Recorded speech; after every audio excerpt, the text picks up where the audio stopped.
ചെണ്ടകൾ പോലെ ശരീരത്തിൽ പൊങ്ങും. അത് പിന്നെ മാരക രോഗമായി മാറും.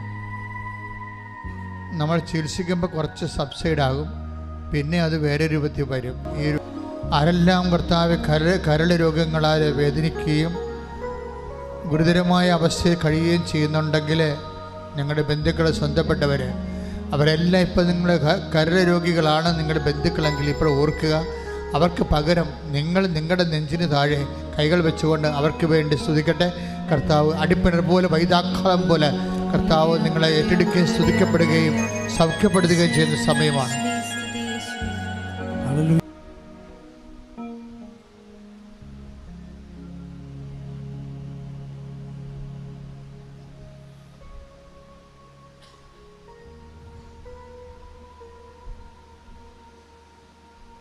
കർത്താവിൻ്റെ തിരുവിലാവിലെ മുറിവ് ഈശോ എടുത്തു കാണിക്കുന്നുണ്ട്.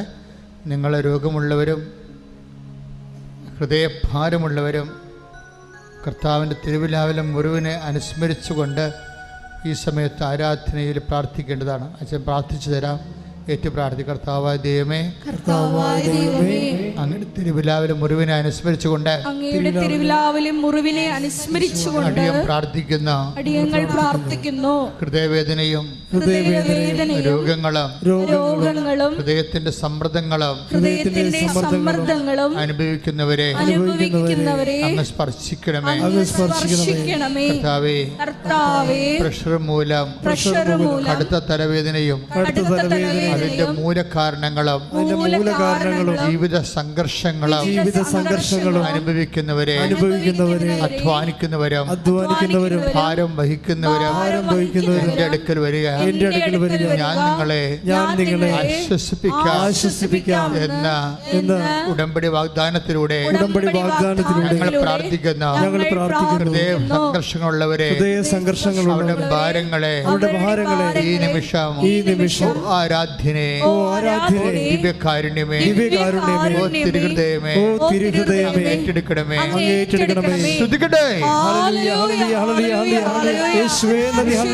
ആരാധനയിലൂടെ ഞങ്ങളുടെ ഹൃദയ വ്യതകളെ നീ സ്വന്തമായി ഏറ്റെടുക്കണമേ എന്ന് പ്രാർത്ഥിക്കുന്നു.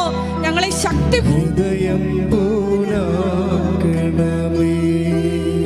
എൻ്റെ പ്രിയപ്പെട്ടവരെ, നിങ്ങൾ നിൽക്കുകയാണെങ്കിലും ഇരിക്കുകയാണെങ്കിലും കർത്തൃ തിരുസന്നിധിയിലാണെന്നോ ആഴമായ ബോധത്തിലേക്ക് വരണം. കർത്താവ് ഈ കണ്ണീരിൻ്റെ കാലത്ത് അവിടുത്തെ സന്നിധാനത്തിലേക്ക് നിങ്ങൾ വിളിക്കപ്പെട്ടതാണ് എന്നാണ് ആത്മാവ് പറയണത്. അതുകൊണ്ട് തന്നെ ഈശോ പറഞ്ഞ അധ്വാനിക്കുന്നവനെ ഭാരം വഹിക്കുന്നവനെ നിങ്ങൾ എൻ്റെ അടുത്ത് വരിക. അപ്പം that means you are called. നിങ്ങൾ വിളിക്കപ്പെട്ടവരാണ്. ഈ പ്രത്യേകിച്ച് ഈ വിഷമസന്ധിയിൽ നിങ്ങൾ കർത്തൃസന്നിധിയിലേക്ക് വിളിക്കപ്പെടാൻ വേണ്ടി മാത്രം ദൈവം നിങ്ങളെ സ്നേഹിക്കുന്നു. ഇത് ഒരു തിരിച്ചറിവായിട്ട് വരണം. പ്രാർത്ഥിക്കുക. കർത്താവേ, അങ്ങയുടെ സ്നേഹം സ്നേഹത്തിലേക്ക് എന്നെ വിളിച്ചത് ഞാൻ ആഴമായി ബോധ്യപ്പെടാൻ അങ്ങിൽ ആശ്രയിക്കാൻ എന്നെ അഭിഷേകം ചെയ്യണമേ. അങ്ങിൽ ആശ്രയിക്കാൻ എന്നെ അഭിഷേകം ചെയ്യണമേ. എപ്പോഴും നമ്മൾ മനസ്സിലാക്കേണ്ട ഒരു സത്യം, ഞാൻ ഈ ദിവസങ്ങളിൽ ഒരു സാക്ഷ്യം കേട്ടു, നിങ്ങളത് കണ്ടു കാണുമായിരിക്കും. ഈശോ നമുക്കറിയാം, ഉടമ്പടി ബേസ്ഡ് അപ്പോൺ ദി പ്രോമിസസ്. ഉടമ്പടി എവിടെയാണ്? അതിൻ്റെ നിലപാട് തറ, അതിൻ്റെ നിലനിൽപ്പിടം എവിടെയാണ്? കർത്താവിൻ്റെ വാഗ്ദാനങ്ങളിലാണ്. അപ്പോൾ നിങ്ങൾ ഇത്ര വിചാരിച്ചാൽ മതി. നിങ്ങൾ എന്തിനാച്ചാൽ നിങ്ങളോട് എപ്പോഴും സാക്ഷ്യം കേൾക്കണം. ദാറ്റ് മീൻസ് അതൊരു പ്രൊവിഷനാണ്. സാക്ഷ്യം ഒരു പ്രൊവിഷൻ എന്ന് വെച്ച് കഴിഞ്ഞാൽ സാധ്യത. നിങ്ങളുടെ സങ്കടങ്ങൾ സമാശ്വസിപ്പിക്കപ്പെടുമെന്നുള്ള സാധ്യതയാണ് സാക്ഷ്യങ്ങൾ. ക്ലിയർ അല്ലേ? നിങ്ങളുടെ സങ്കടങ്ങൾ, നമ്മൾ സങ്കീർണമായ സങ്കടങ്ങളല്ലേ മനുഷ്യനുള്ളത്. അപ്പോൾ അതെല്ലാം അഡ്രസ്സ് ചെയ്യുന്ന ഒരു പക്ഷേ ഇക്കാലത്ത് ഏറ്റവും സമ്പൂർണ്ണമായ ഒരു ദൈവിക പദ്ധതിയാണ് ഉടമ്പടി. കൈയിട്ട് ചേർത്ത് ആരും രണ്ട് സന്ദേശമുണ്ട്. ഒന്ന്, ഇടത് ചെവി. അപ്പോൾ എനിക്ക് കാണപ്പെടുന്നത് വലുതായിട്ടാണ്. അപ്പം ഞാൻ അതിങ്ങോട്ട് തിരിഞ്ഞു നിൽക്കുന്ന മനുഷ്യനായതുകൊണ്ട് അപ്പം ഞാനത് ഇങ്ങനെയാണ് എടുക്കുന്നത്. അത് ദാറ്റ് മീൻസ് വലത് ചെവി. അപ്പോൾ വലത് ചെവിയിൽ എനിക്ക് കാണപ്പെടുന്നത് ഇങ്ങോട്ട് തിരിഞ്ഞ് നിൽക്കുന്ന മനുഷ്യൻ്റെ ഈ വശമാണ് കാണുന്നത്. അപ്പോൾ ഇവിടെ എന്ന് വെച്ച് കഴിഞ്ഞാൽ വലത് ചെവിയിൽ അകത്തുനിന്ന് ഒരു മഞ്ഞ നിറമുള്ള നമ്മുടെ ഈ ഫിൽറ്ററില്ലേ, ഈ മഞ്ഞൾ ഒരു ചുക്ക, അതുപോലെ തന്നെ പുകയിലയുടെയൊക്കെ നിറമുള്ള ഒരു വസ്തു പുറത്തേക്ക് വന്നുകൊണ്ടിരിക്കുന്ന, അതാണ് ചെവിയുടെ പ്രത്യേകത. രോഗമാണ്. എന്താണ് ഈ പുറത്തേക്ക് വരുന്നത് നമുക്കറിയാം. വിരലിൻ്റെ വണ്ണത്തിൽ ഒരു തവിട്ട് സാധനം പുറത്തേക്ക് വരുന്നത്. ആ വ്യക്തിയെ കർത്താവ് ഇപ്പോൾ പൂർണ്ണമായി സൗഖ്യപ്പെടുത്തിക്കൊണ്ടിരിക്കുന്ന ശ്രുതികളുടെ ഹല്ലേലൂയ.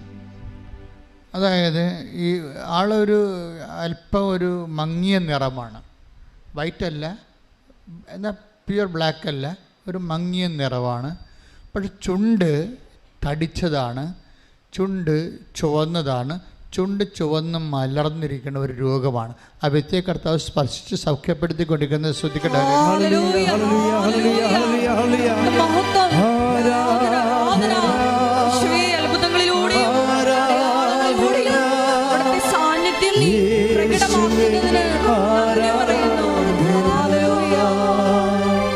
മധ്യവയസ്കനായ കഷണ്ടിയുള്ളൊരച്ഛൻ, മധ്യവയസ്കനാണ്, ഒരുപക്ഷെ ഒരു 57-60 വയസ്സ് കാണുമായിരിക്കും.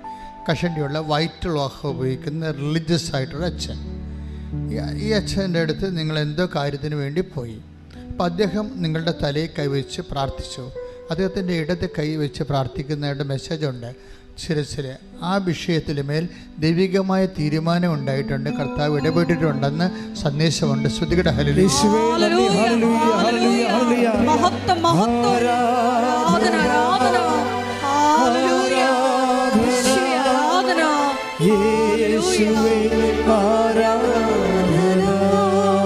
കർത്താവിൻ്റെ വലിയ സാന്നിധ്യം അനുഭവിക്കുന്ന ഒരു സമയമാണിത്.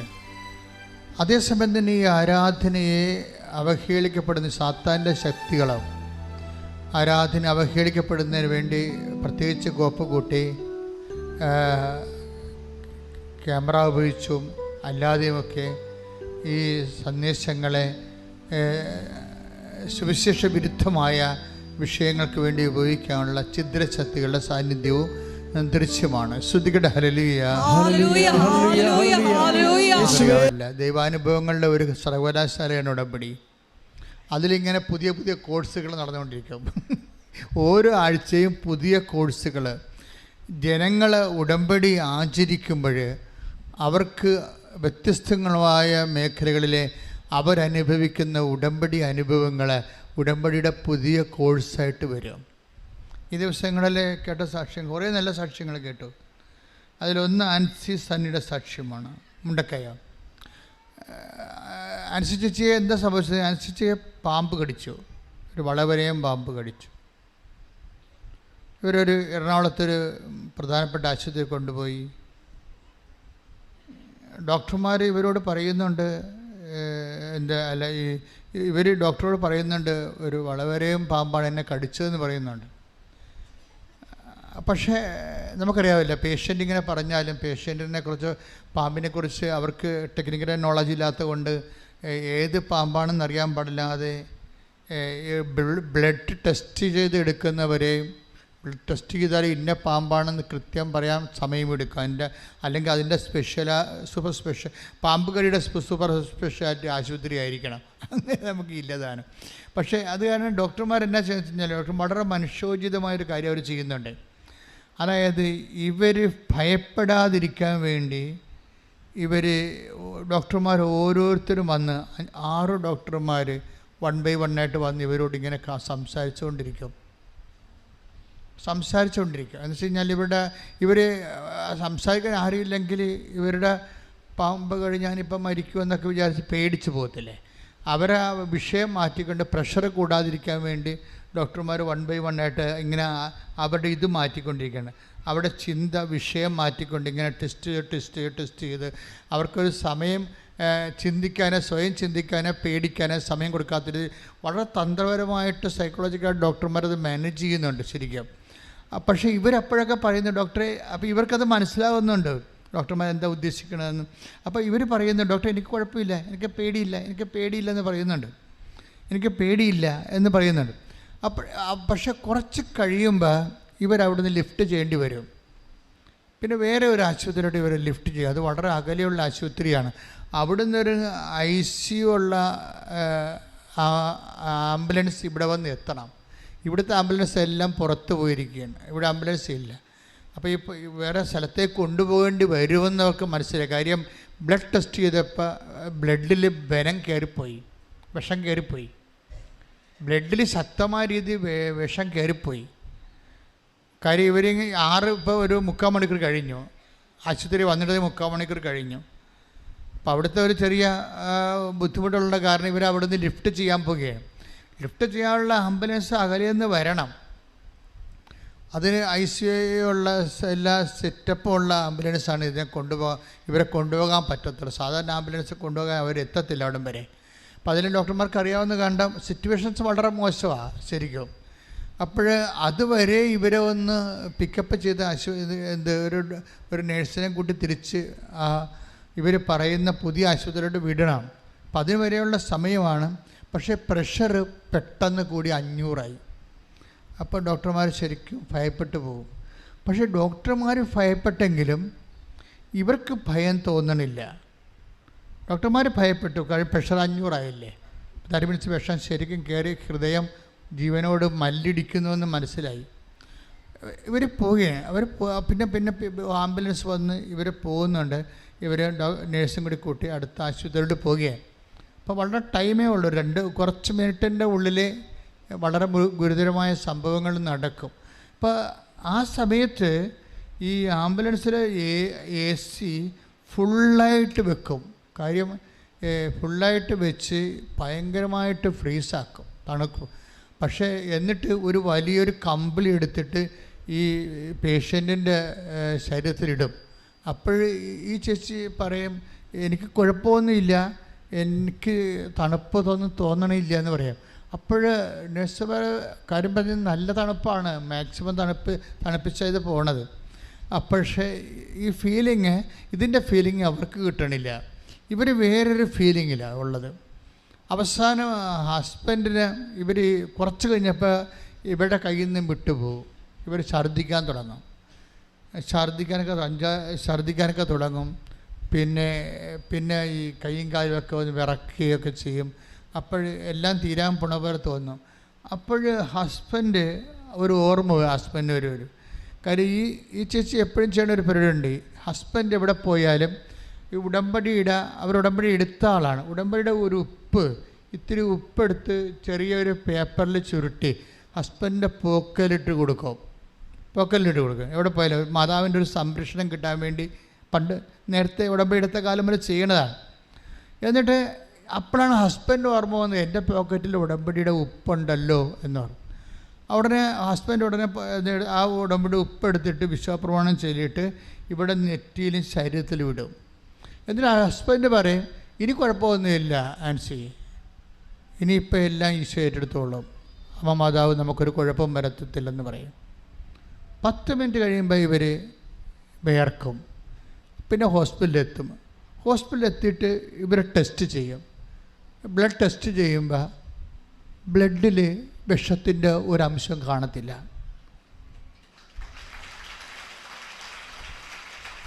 അവർ തന്നെ ഇവരോട് ചോദിക്കും, നിങ്ങൾ എന്തിനാണ് ഇവരെ കൊണ്ടുവന്നത്? അപ്പോൾ എറണാകുളത്തെ റിപ്പോർട്ടുണ്ടേ, വിഷമുള്ള റിപ്പോർട്ട് ഉണ്ട്, അതിൻ്റെ പ്രഷറിൻ്റെ റിപ്പോർട്ട് എല്ലാം ഉണ്ട്. പക്ഷേ ഇവിടെ പ്രഷർ നോർമലായി.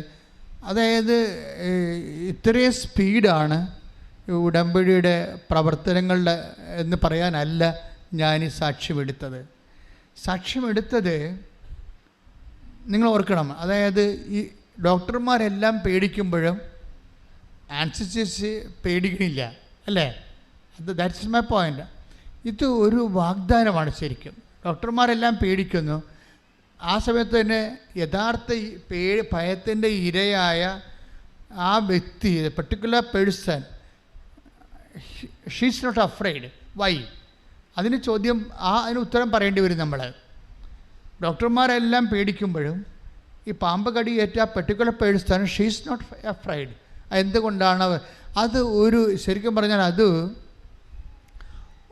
ഒരു പ്രോമിസാണിത്. നമുക്കറിയാമല്ലോ, ഉടമ്പടി വർക്ക് ചെയ്യണത് പ്രോമിസുകളുടെ അടിസ്ഥാനത്തിലാണ്. പ്രോമിസ് എന്ന് പറയുന്നത് എന്താണ്? വാഗ്ദാനങ്ങൾ. ദൈവം മനുഷ്യന് കൊടുത്തിട്ടുള്ള വാഗ്ദാനങ്ങളിലെ ഒരു വാഗ്ദാനമാണ് I will give. I will ചേർത്ത് ഒത്തിരി വചനങ്ങളുണ്ട് ബൈബിളിലെ. ഐ വിൽ, ഞാൻ നിനക്ക് തരും, അല്ലെ ഞാൻ നിൻ്റെ കൂടെ വരും, ഇങ്ങനെ പറഞ്ഞ I will give A new heart. ഒരു പുതിയ ഹൃദയം, പേടിക്കാത്ത ഒരു ഹൃദയം. പേടിക്കുന്ന സാഹചര്യങ്ങളൊക്കെയാണ് ഉള്ളതെങ്കിലും പേടിക്കാത്ത ഒരു ഹൃദയം ഞാൻ നിനക്ക് തരും. സംഭ്രമിപ്പിക്കാത്ത ഹൃദയം നിനക്ക് തരും. കാരണം സംഭ്രമിക്കേണ്ട മകനെ, ഞാനാണ് നിൻ്റെ ദൈവം. ഈ പേടി മാറണത് രണ്ട് തരത്തിലാണ്. അതായത് take the word of God, സംഭ്രമിക്കേണ്ട മകനെ. ശ്രുതിക്കട്ടെ ഹല്ലേലൂയ. നിയമാവർത്തനം 31:8. നിയമാവർത്തനം 31:8 വായിച്ചോളൂ. കർത്താവാണ് നിന്റെ മുൻപിൽ പോകുന്നത് എന്ന് പറഞ്ഞ കർത്താവാണ് നിന്റെ മുമ്പിൽ പോകുന്നത്. അവിടുന്ന് നിന്നോട് കൂടെ ഉണ്ടായിരിക്കും. അവിടുന്ന് നിന്റെ കൂടെ ഉണ്ടായിരിക്കും. അവിടുന്ന് നിന്നെ ഭഗ്നാശനാക്കുകയോ പരിത്യജിക്കുകയോ ഇല്ല. ഭയപ്പെടുകയോ സംഭ്രമിക്കുകയോ വേണ്ട. അപ്പൊ ഈ സംഭ്രമിക്കാത്ത, ഇപ്പൊ ഇവർക്ക് ആൻസിക്ക് ഭയമില്ലെന്ന് പറഞ്ഞില്ലേ? അത് എന്തുകൊണ്ടാണെന്ന് വെച്ച് കഴിഞ്ഞാൽ അതിൻ്റെ കാരണം കർത്താവാണ് നിൻ്റെ കൂടെ പോകുന്നത്. Praise the Lord. അതായത് ഉടമ്പടിയുടെ ഒരു പ്രധാനപ്പെട്ട വാഗ്ദാനങ്ങളിലൊന്നാണ് പ്രസൻസ് എന്ന് പറയുന്നത്. നിങ്ങൾ ഓർക്കണം, ഇതിനേക്കാൾ വലിയൊരു കാര്യം മനുഷ്യന് ദൈവത്തിൻ്റെ മുമ്പിൽ ചെയ്യാനില്ല, എക്സെപ്റ്റ് കവനൻ്റ് അല്ലാതെ. ഇതിൻ്റെ വാഗ്ദാനങ്ങളെന്നൊക്കെ പറഞ്ഞ് ഞെട്ടിക്കുന്ന വാഗ്ദാനങ്ങളാണ്. എത്ര കാലങ്ങളും മാറിയാലും ഈ വാഗ്ദാനങ്ങൾക്കൊക്കെ ഒരു മാറ്റവും ഉണ്ടാകത്തില്ല. നിന്നെ പാമ്പ് കടിച്ചാലും പഴുതാര കടിച്ചാലും, നീ ഏത് മരണത്തിലേക്ക് പോയാലും I will come with you, ഞാൻ നിൻ്റെ കൂടെ ഉണ്ടാകും. നീ സംഭ്രമിക്കേണ്ട, നീ ഭയപ്പെടേണ്ട, ഞാനാണ് നിൻ്റെ ദൈവം. കൈയിടിച്ചുകൾ കോവേണി ഇരിക്കുന്ന ഒരു സ്വപ്നം കണ്ടില്ലേ? ആരാ കണ്ടത്? യാക്കോബ് അല്ലേ? യാക്കോബ് സ്വർഗത്തിൽ നിന്ന് ഒരു ഏണി ഇറങ്ങി ഭൂമിയിലേക്ക് വരുന്ന ഒരു സ്വപ്നം കണ്ടില്ലേ? അപ്പോൾ അതിലേക്ക് ദൈവദൂതന്മാർ കയറുന്നത് ഇറങ്ങുന്നത് ആ സ്വപ്നം കണ്ട മനുഷ്യൻ രാവിലെ എഴുന്നേൽക്കുമ്പോൾ എന്താ പറയണത്? രാവിലെ എഴുന്നേൽക്കുമ്പോൾ ആദ്യം ചെയ്യണത് എന്താണ്?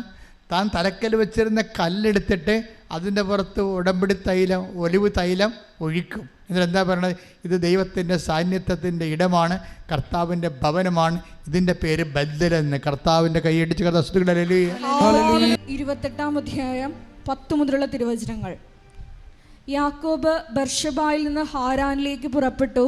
സൂര്യൻ അസ്തമിച്ചപ്പോൾ അവൻ വഴിക്ക് ഒരിടത്ത് തങ്ങുകയും രാത്രി അവിടെ ചിലവഴിക്കുകയും ചെയ്തു. ഒരു കല്ലെടുത്ത് തലയ്ക്ക് കീഴെ വെച്ച് അവൻ ഉറങ്ങാൻ കിടന്നു. അവന് ഒരു ദർശനമുണ്ടായി. ഭൂമിയിൽ ഉറപ്പിച്ചിരുന്ന ഒരു ഗോവണി അതിൻ്റെ അറ്റം ആകാശത്ത് മുട്ടിയിരുന്നു. ദൈവദൂതന്മാർ അതിലൂടെ കയറുകയും ഇറങ്ങുകയും ചെയ്തുകൊണ്ടിരുന്നു. ഗോവണിയുടെ മുകളിൽ നിന്നുകൊണ്ട് കർത്താവ് അരുളി ചെയ്തു, ഞാൻ നിന്റെ പിതാവായ അബ്രഹത്തിൻ്റെയും ഇസഹാക്കിൻ്റെയും ദൈവമായ കർത്താവാണ്. നീ കിടക്കുന്ന ഈ മണ്ണ് നിനക്കും നിന്റെ സന്തതികൾക്കും ഞാൻ നൽകും. നിന്റെ സന്തതികൾ ഭൂമിയിലെ പൂഴി പോലെ എണ്ണമറ്റവരായിരിക്കും. കിഴക്കോട്ടും പടിഞ്ഞാറോട്ടും തെക്കോട്ടും വടക്കോട്ടും നിങ്ങൾ വ്യാപിക്കും. നിന്നിലൂടെയും നിന്റെ സന്തതികളിലൂടെയും ഭൂമിയിലെ ഗോത്രങ്ങളെല്ലാം അനുഗ്രഹിക്കപ്പെടും. ഇതാ ഞാൻ നിന്നോട് കൂടെയുണ്ട്. നീ പോകുന്നിടത്തെല്ലാം ഞാൻ നിന്നെ കാത്തുരക്ഷിക്കും. നിന്നെ ഈ നാട്ടിലേക്ക് തിരികെ കൊണ്ടുവരും. അതായത് ഈ വാഗ്ദാനം കേൾക്കുമ്പോഴുണ്ടല്ല, ഉടമ്പടി എടുത്തവരെ, ഉടമ്പടി ജീവിക്കുന്നവരെ, വേദവചനം വായിക്കുമ്പോൾ ഈ വാഗ്ദാനം കേൾക്കുമ്പോൾ നിങ്ങൾ സന്തോഷിക്കുകയും കുതിച്ചു ചാടുകയും തുള്ളിച്ചാടുകയും ചെയ്യണം. എന്താ കാര്യത്തിൽ ഞാൻ ഈ വാഗ്ദാനങ്ങളെല്ലാം നമുക്കറിയാമല്ലോ. അവസ്ഥ നമ്മൾക്ക് 22 വെളിപാടിൻ്റെ 22 22:6 എന്താ പറയുക, റൈറ്റ് ഡൗൺ എന്ന് പറയും. എന്താണ്? ഈ വചനങ്ങളെല്ലാം വിശ്വാസയോഗ്യവും സത്യവുമാണ്. Take the word of God. വെളിപാട് 22:6 ശ്രദ്ധിക്കട്ടെ. വെളിപാട് 22:6 അവൻ എന്നോട് പറഞ്ഞു. അവൻ എന്നോട് പറഞ്ഞു. അവൻ എന്നോട് പറഞ്ഞു. ഈ വചനങ്ങൾ വിശ്വാസയോഗ്യവും സത്യവുമാണ്. കർത്താവിൻ്റെ വാഗ്ദാനങ്ങളെ കുറിച്ച് കേൾക്കുമ്പോൾ നമുക്ക് തോന്നുന്നു, നമ്മൾ പറയണം ഈ വചനങ്ങൾ വിശ്വാസയോഗ്യവും സത്യവുമാണ്. എന്നുവെച്ചാൽ എനിക്ക് വിശ്വസിക്കാവുന്നതാണ്, കാര്യം അതാണ്, സത്യമായത് കൊണ്ടാണ്. ഇതെൻ്റെ ജീവിതത്തിൽ, അതായത് കർത്താവിൻ്റെ ഓരോ വചനവും കാലാതീതമാണ്. എവിടെയെല്ലാം കാലങ്ങളിങ്ങനെ മാറിക്കൊണ്ടിരുന്നാലും ശരി, യാക്കോബിനോട് പറഞ്ഞ വചനങ്ങൾ ആ വചനമായിട്ട് തന്നെ ഇന്ന് നീയാണ് ദൈവത്തിൻ്റെ യാക്കോബ്, നീയാണ് ദൈവത്തിൻ്റെ എബ്രാഹാം, നീയാണ് ദൈവത്തിൻ്റെ ഇസഹാക്ക്. ആ ഒരു ബോധം നിനക്കുണ്ടാകണം. നീയാണ് ദൈവത്തിൻ്റെ യേശുക്രിസ്തുവിൻ്റെ അനുജനോ അതുപോലെ ദൈവത്തിൻ്റെ പൈതലോ. അതുകൊണ്ട് ദൈവം നിനക്ക് മുമ്പേ പറഞ്ഞിട്ടുള്ള എല്ലാ വചനങ്ങളും, ഈശോ എന്നാ പറഞ്ഞത്, കാലത്തിൻ്റെ അവസാനം വരെ, അല്ലേ, കാലത്തിൻ്റെ അവസാനം വരെ ഞാൻ നിങ്ങളുടെ കൂടെ ഉണ്ടായിരിക്കും. പിന്നെ ഈശോ പറഞ്ഞത് ഈ 21:34 വിശുദ്ധ ലുക്കായുടെ സുവിശേഷം 21:34 21:33, അതായത് ആകാശവും ഭൂമിയും കടന്നു പോകും എന്ന് പറഞ്ഞേ. ആകാശവും ഭൂമിയും കടന്നു പോകും. അപ്പോൾ നിങ്ങൾ അത് കറക്റ്റായിട്ട് മനസ്സിലാക്കണം. ഒന്നുകൂടെ പറഞ്ഞേ, ആകാശവും ഭൂമിയും കടന്നു പോകും. എന്നാൽ എൻ്റെ വാക്കുകൾ കടന്നു പോവുകയില്ല. അതാണ് പ്രശ്നം. അതായത് ഈ വചനങ്ങൾ കടന്നു പോകാതെ നിലനിന്ന് ഫലിക്കുകയാണ്. എന്താണ് കടന്നു പോണത്? വാക്ക് കടന്നു പോകത്തില്ല. 33 അല്ലേ 21:33 വിശുദ്ധ ലൂക്കാ സുവിശേഷം. നീ ശ്രദ്ധിക്കണം അച്ഛനെ. അതായത് കടന്നു പോണത് എന്താണ്? ആകാശം കടന്നു പോകും. ദാറ്റ് മീൻസ് എന്താണ്? ടൈം കഴിഞ്ഞു പോകും. ആകാശം എന്നല്ലേ ടൈമൊക്കെ ഉണ്ടാകണത്, അല്ലേ? സൂര്യനെ നടുക്ക് നിർത്തിക്കൊണ്ട് സൂര്യന് ചുറ്റും നമ്മൾ ഭൂമിയൊക്കെ കറങ്ങുമ്പോഴും ഭൂമി സ്വയമായിട്ട് കറങ്ങുമ്പോൾ 24 ദിവസം, ഒരു പ്രാവശ്യം സൂര്യന് ചുറ്റും കറങ്ങണതിന് 360 ദിവസം. അപ്പോൾ ദിവസങ്ങളും വർഷങ്ങളും ഒക്കെ ഉണ്ടാകണത് ഇവരുടെ കറക്കത്തിൽ നിന്നല്ലേ. അതാണ് ആകാശം എന്ന് പറയുന്നത്. ആകാശം ഇങ്ങനെ കടന്നു പോകുന്ന വെച്ച് കഴിഞ്ഞാൽ കാലങ്ങൾ മാറി മാറി വരും. ഇപ്പോൾ 23 അല്ലേ, അടുത്ത കൊല്ലം 24, പിന്നെ 25. അപ്പോൾ കാലം മാറിപ്പോകാനും പോവുകയാണ്. കാലം മാറിപ്പോയാലും പിന്നെ എന്താണ്? ഭൂമിയും മാറും. ഇപ്പം 21:33 എന്താ പറയണത്? ആകാശം ഒന്ന് പറഞ്ഞ്, ആകാശവും കടന്നു പോകും, ഭൂമിയും കടന്നു പോകും. ഭൂമി കടന്നു പോകും. എന്താ സംശയിക്കണേ? ഇപ്പം തന്നെ ഇപ്പോഴും ഹിമാലയം പ്ലേറ്റോ തമ്മിൽ ഇടിച്ച് പൊങ്ങി, അല്ലേ? ചൈനയും അതുപോലെ തന്നെ മംഗോളിയൊക്കെ ഉള്ളൊരു പ്ലേറ്റും പിന്നെ ഏഷ്യൻ പ്ലേറ്റും തമ്മിൽ ഇടിച്ച് കുത്തിപ്പൊങ്ങി ഹിമാലയം ഉണ്ടായെന്നുള്ള തിയറി ഇപ്പോഴും ശാസ്ത്രം പ്രാബല്യത്തിലെടുത്തിട്ടുണ്ട്. ദാറ്റ് മീൻസ് ഭൂമി ഇപ്പോഴും ചലിച്ചുകൊണ്ടിരിക്കുകയാണ്. ആസ്ട്രേലിയയൊക്കെ ഇങ്ങോട്ട് വന്നുകൊണ്ടിരിക്കുകയല്ലേ. ആസ്ട്രേലിയയൊക്കെ ഒരു 10 ലക്ഷം വർഷം കഴിയുമ്പോൾ വന്ന് ഇന്ത്യയിൽ ഇടിക്കുമായിരിക്കും ഈ സാധനം. അപ്പോൾ ഇവിടെ ഉണ്ടാകും പർവ്വതങ്ങളൊക്കെ. കർത്താവ് പറഞ്ഞ കറക്റ്റാണ്. ഇതിങ്ങനെ കടന്ന് ഇങ്ങനെ മാറിക്കൊണ്ട് ഇരിക്കുകയാണ് ഈ സംഭവം. നമ്മളിരിക്കുന്ന സ്ഥലത്ത് പണ്ട് തോമസ് ലീഗയൊക്കെ വന്നു എന്ന് പറയുന്ന കാലത്ത് ഇവിടെ കടലല്ലേ, കടലാണല്ലേ ഇവിടെ. ഇപ്പം ഈ സ്ഥലത്തിൻ്റെ പേരെന്താണ്? കലവൂർ. കലമെന്ന് പറയുന്നത് എന്താണ്? കപ്പലെടുക്കുന്ന ഊര്, അല്ലേ? അപ്പോൾ തുറമുഖം എന്നാണ് എൻ്റെ അർത്ഥം. അല്ല കലാകാരന്മാരുടെ സ്ഥലമൊന്നുമല്ല, തുറമുഖമാണ്. അപ്പോൾ ഇത് ഒരു കാലത്ത് കപ്പൽ അടുത്തിരുന്ന സ്ഥലത്ത് നമ്മളിപ്പോൾ ഇരുന്നുകൊണ്ട് സുന്ദരമായിട്ട് ധ്യാനം കൂടിക്കണം. ഭൂമി കടന്നുപോയി, ഭൂമി പിന്നെയും വെച്ചുപോയി. അപ്പോൾ കർത്താവ് പറഞ്ഞ കറക്റ്റാണ്. എന്ന് വെച്ച് കഴിഞ്ഞാൽ കാലം മാറിപ്പോകും, അതേ തന്നെ ഭൂമിയും കടന്നു പോകും. പിന്നെ എന്താണ് കടന്നു പോകാത്തത്? ഞാൻ നിങ്ങളോട് പറഞ്ഞിട്ടുള്ള വചനങ്ങൾ കടന്നു പോകുകയില്ല. കൈയിടിച്ച് കർത്താവിന് വചനത്തിൽ വിശ്വസിച്ചുകൊണ്ട് വാഗ്ദാനത്തിനായി നോക്കി പാർക്കുവാൻ. അപ്പോൾ ഈ വചനങ്ങൾ എല്ലാം നിറവേറാനുള്ളതാണ്.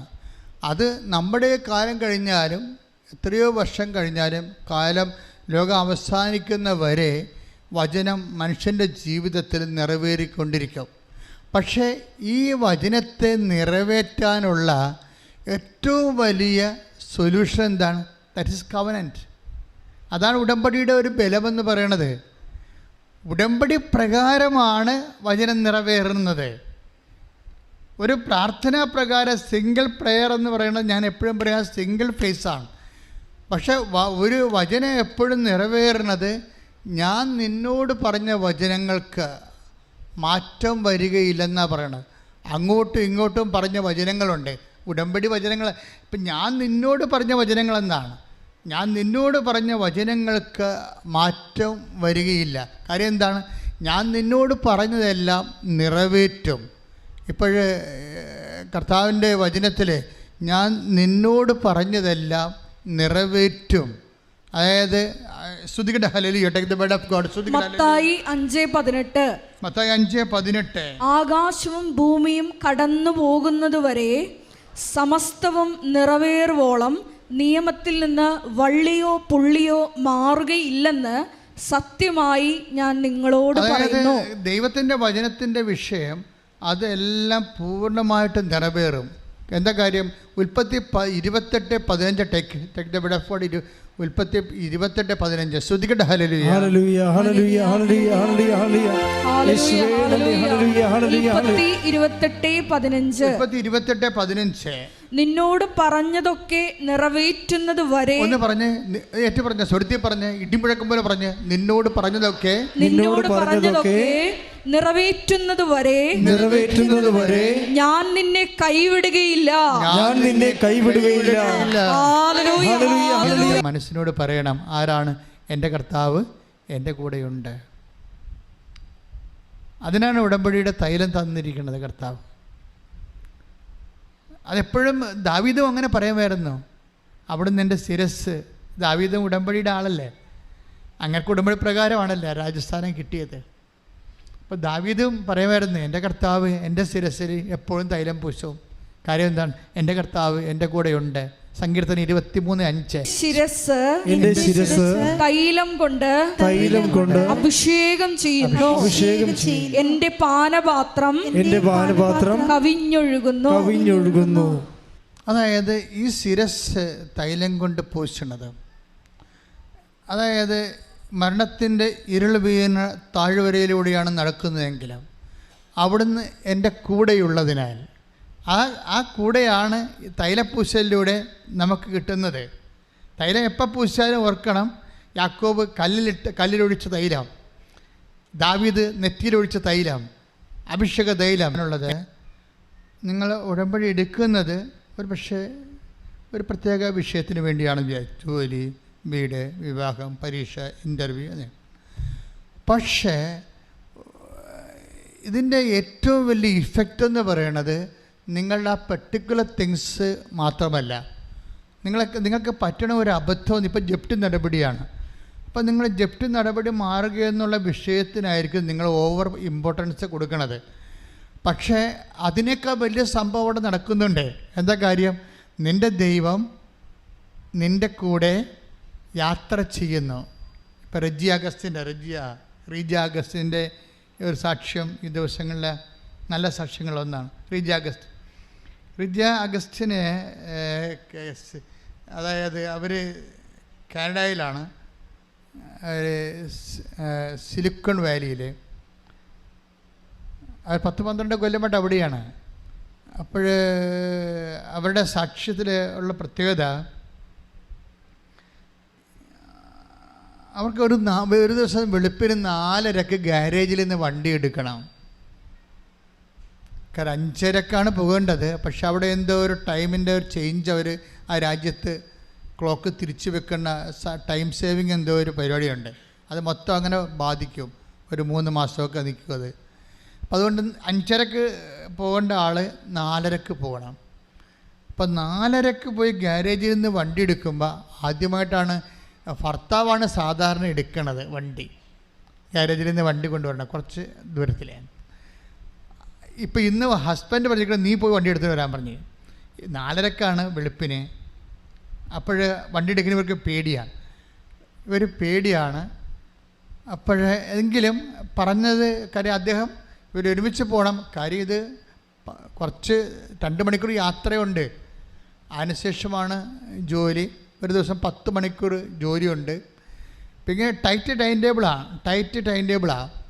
അപ്പം അതുകൊണ്ട് ഈ ജോലിയിടയ്ക്ക് നിനക്ക് പറയണത് പെട്ടെന്ന് പോയി എടുത്തുകൊണ്ട് വരണം, അല്ലെങ്കിൽ അങ്ങോട്ടും ഇങ്ങോട്ടും വർക്ക് ഷെയർ ചെയ്തല്ലേ ജീവിക്കണത്. അപ്പോൾ ഒരാൾ എടുക്കാൻ പറഞ്ഞാൽ പിന്നെ എനിക്ക് പറ്റത്തില്ലെന്ന് പറയാൻ പറ്റത്തില്ല, നമ്മളിപ്പോൾ എടുക്കേണ്ടി വരും.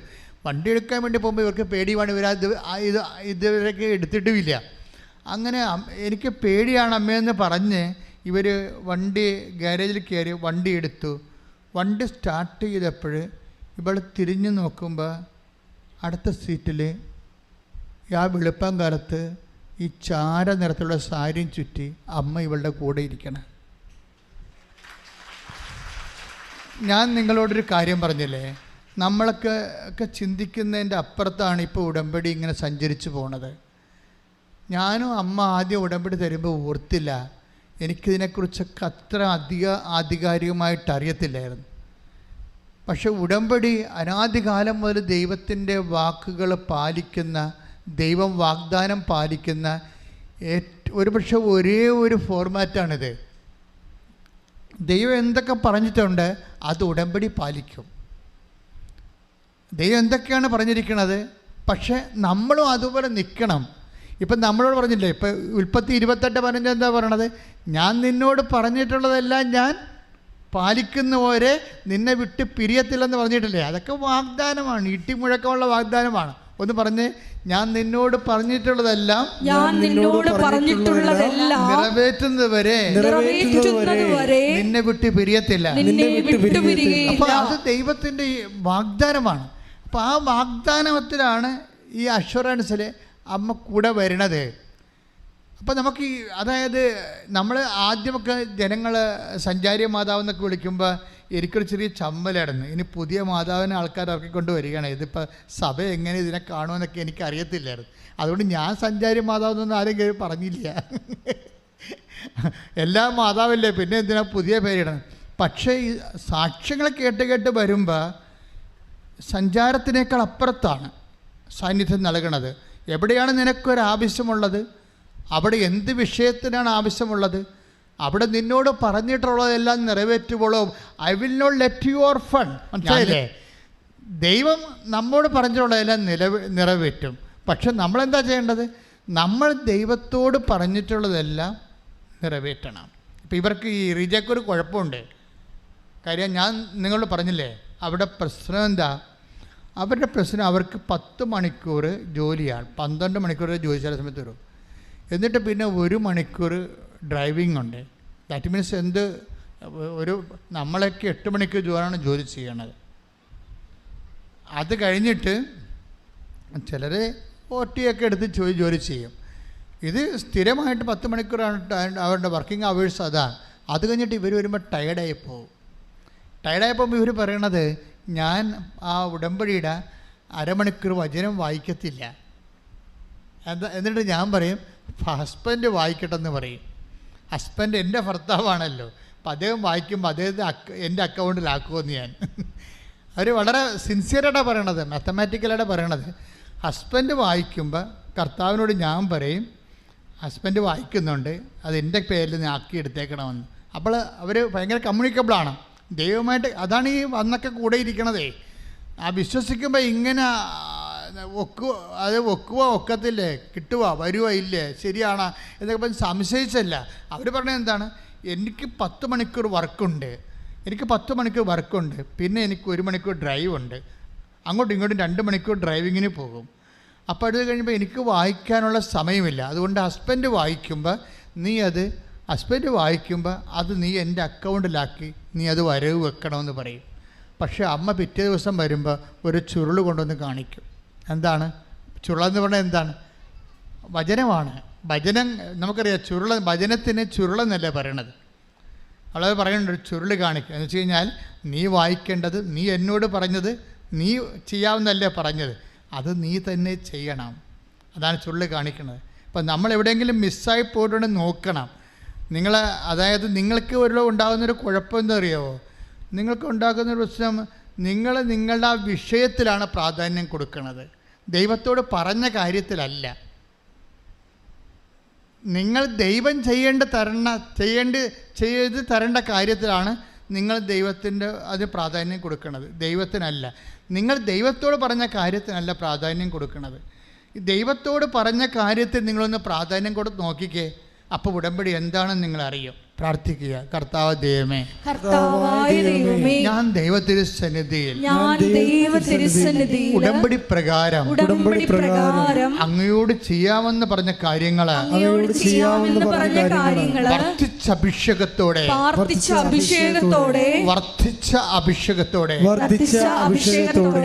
ചെയ്യാൻ എനിക്ക് ദൈവ കരുത്ത് നൽകണമേ. അല്ല, ചെയ്യുന്ന കാര്യങ്ങൾ തന്നെയാണ്. ഇതൊരു ടിൻഡു മാനന്തവാടിയുടെ സാക്ഷ്യങ്ങൾ കേട്ടില്ലേ? ഞാൻ പറഞ്ഞില്ലേ, സാക്ഷ്യത്തിൽ നിന്നാണ് ഉടമ്പടിയുടെ നിലവാരം നമ്മൾ അറിയണത്, പ്രസൻറ്റ് നിലവാരം. ടിൻഡു മാനന്തവാടി സാക്ഷ്യം എന്താണ്? അവർ മാലദ്വീപ്സ് വർക്ക് ചെയ്യുന്നവരാണ്. അവരവിടെ നിന്ന് പോകാം, അവർക്ക് UK വിദേശത്തേക്കോ ഒരു ഇൻ്റർവ്യൂവും ഇല്ലാതെ, അതുപോലെ തന്നെ ഒരു ഏജൻറ്റും ഇല്ലാതെ ഭർത്താവിനും ഭാര്യയ്ക്കും കുഞ്ഞിനും ഒരുമിച്ച് വിസ കിട്ടിയ ആളാണ്. എന്താ കാര്യം? അങ്ങനെ കിട്ടാൻ കാര്യം എന്താ? ഏജൻറ്റ് പോലും ഇല്ലാതെ. എന്താ കാര്യം?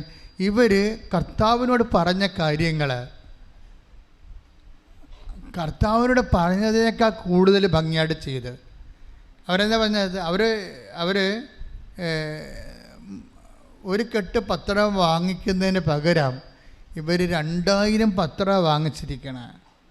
2000 പത്രം വാങ്ങിച്ചിട്ട് കേരളത്തിലും തമിഴ്നാടിൻ്റെ അതിർത്തി വരെ, മാനന്തവാടിയല്ലേ, തമിഴ്നാടിൻ്റെ അതിർത്തി വരെ കൊണ്ടുപോയി സ്കൂളുകളിലൊക്കെ കൊടുത്തിട്ട് അവർ പറയുന്ന ന്യായം എന്താണെന്നറിയാവോ? പുതിയ തലമുറ കർത്താവിനെ അറിയണം. അപ്പോൾ കർത്താവിന് വേണ്ടിയുള്ള ഒരു ഉടമസ്ഥ ജോലിയാണ് ചെയ്യണത്. നിങ്ങളെ ചിലരും ഈ ഉടമ്പടി വാടകക്കാരാണ്. അതായത് നിങ്ങൾ എന്തെങ്കിലും ചെയ്തിട്ട് കർത്താവിന് വേണ്ടി ഒരു ജോലി ചെയ്യുന്നു ഉടമ്പടിക്കാലത്ത്, അതല്ല. അപ്പോൾ വാടകക്കാരും വീട്ടുകാരും തമ്മിലുള്ള വ്യത്യാസമുണ്ട്. ചില ആൾക്കാർ ഉടമ്പടിയിൽ പറഞ്ഞ കാര്യങ്ങൾ ചെയ്യാതിരിക്കുകയും അവരുടെ കാര്യങ്ങൾ മാത്രം നടന്നോ എന്ന് ചിന്തിച്ച് ആകുലപ്പെടുകയും ചെയ്യുമ്പോൾ ദൈവം നിങ്ങളെ വീട്ടുകാരായിട്ട് കണക്കാക്കത്തില്ല, വാടകക്കാരായിട്ട് കണക്കാക്കത്തുള്ളൂ. ആ ഒരു നിലവാരം മാറ്റിയെടുക്കണം. ഇപ്പം ടിൻഡു എന്താ പറയണത്? പുതിയ തലമുറ കുട്ടികൾക്ക് ഞാനിത് കൊടുക്കും. എന്താ കാര്യം? കുട്ടികൾ ദൈവത്തെ അറിഞ്ഞാൽ ചെറുപ്പകാലം മുതലേ, അപ്പോൾ ദൈവസ്നേഹം ഉള്ളതുകൊണ്ട് അവർക്ക് അങ്ങനെ ചിന്തിക്കാൻ കഴിയണത്. കുട്ടികൾ ദൈവത്തെ അറിയണം. എന്നിട്ട് കുഞ്ഞുങ്ങളോടൊക്കെ അത് പറയും, ദൈവത്തെക്കുറിച്ച് പറയുകയും പത്രം കൊടുക്കുകയും. ഇപ്പോൾ പത്രം കൊടുക്കുന്ന പല ആൾക്കാരും ഈ ആഴ്ച സാക്ഷ്യം പറഞ്ഞിരിക്കുന്നത് എന്താണ്?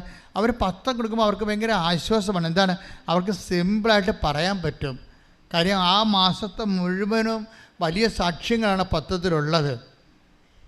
അപ്പോൾ അതായത് പ്രസിൻഡ എന്ന് പറഞ്ഞൊരു മോള് സാക്ഷ്യം പറഞ്ഞ ദിവസങ്ങളിൽ പ്രസിൻഡ പറയണത്, ഞാൻ എൻ്റെ ജീവിതം തീർന്നു, ഇനി ആത്മഹത്യയെ വഴിയുള്ളെന്നും പറഞ്ഞുകൊണ്ട് ഞാൻ ദേവാലയത്തിലിരിക്കുകയായിരുന്നു.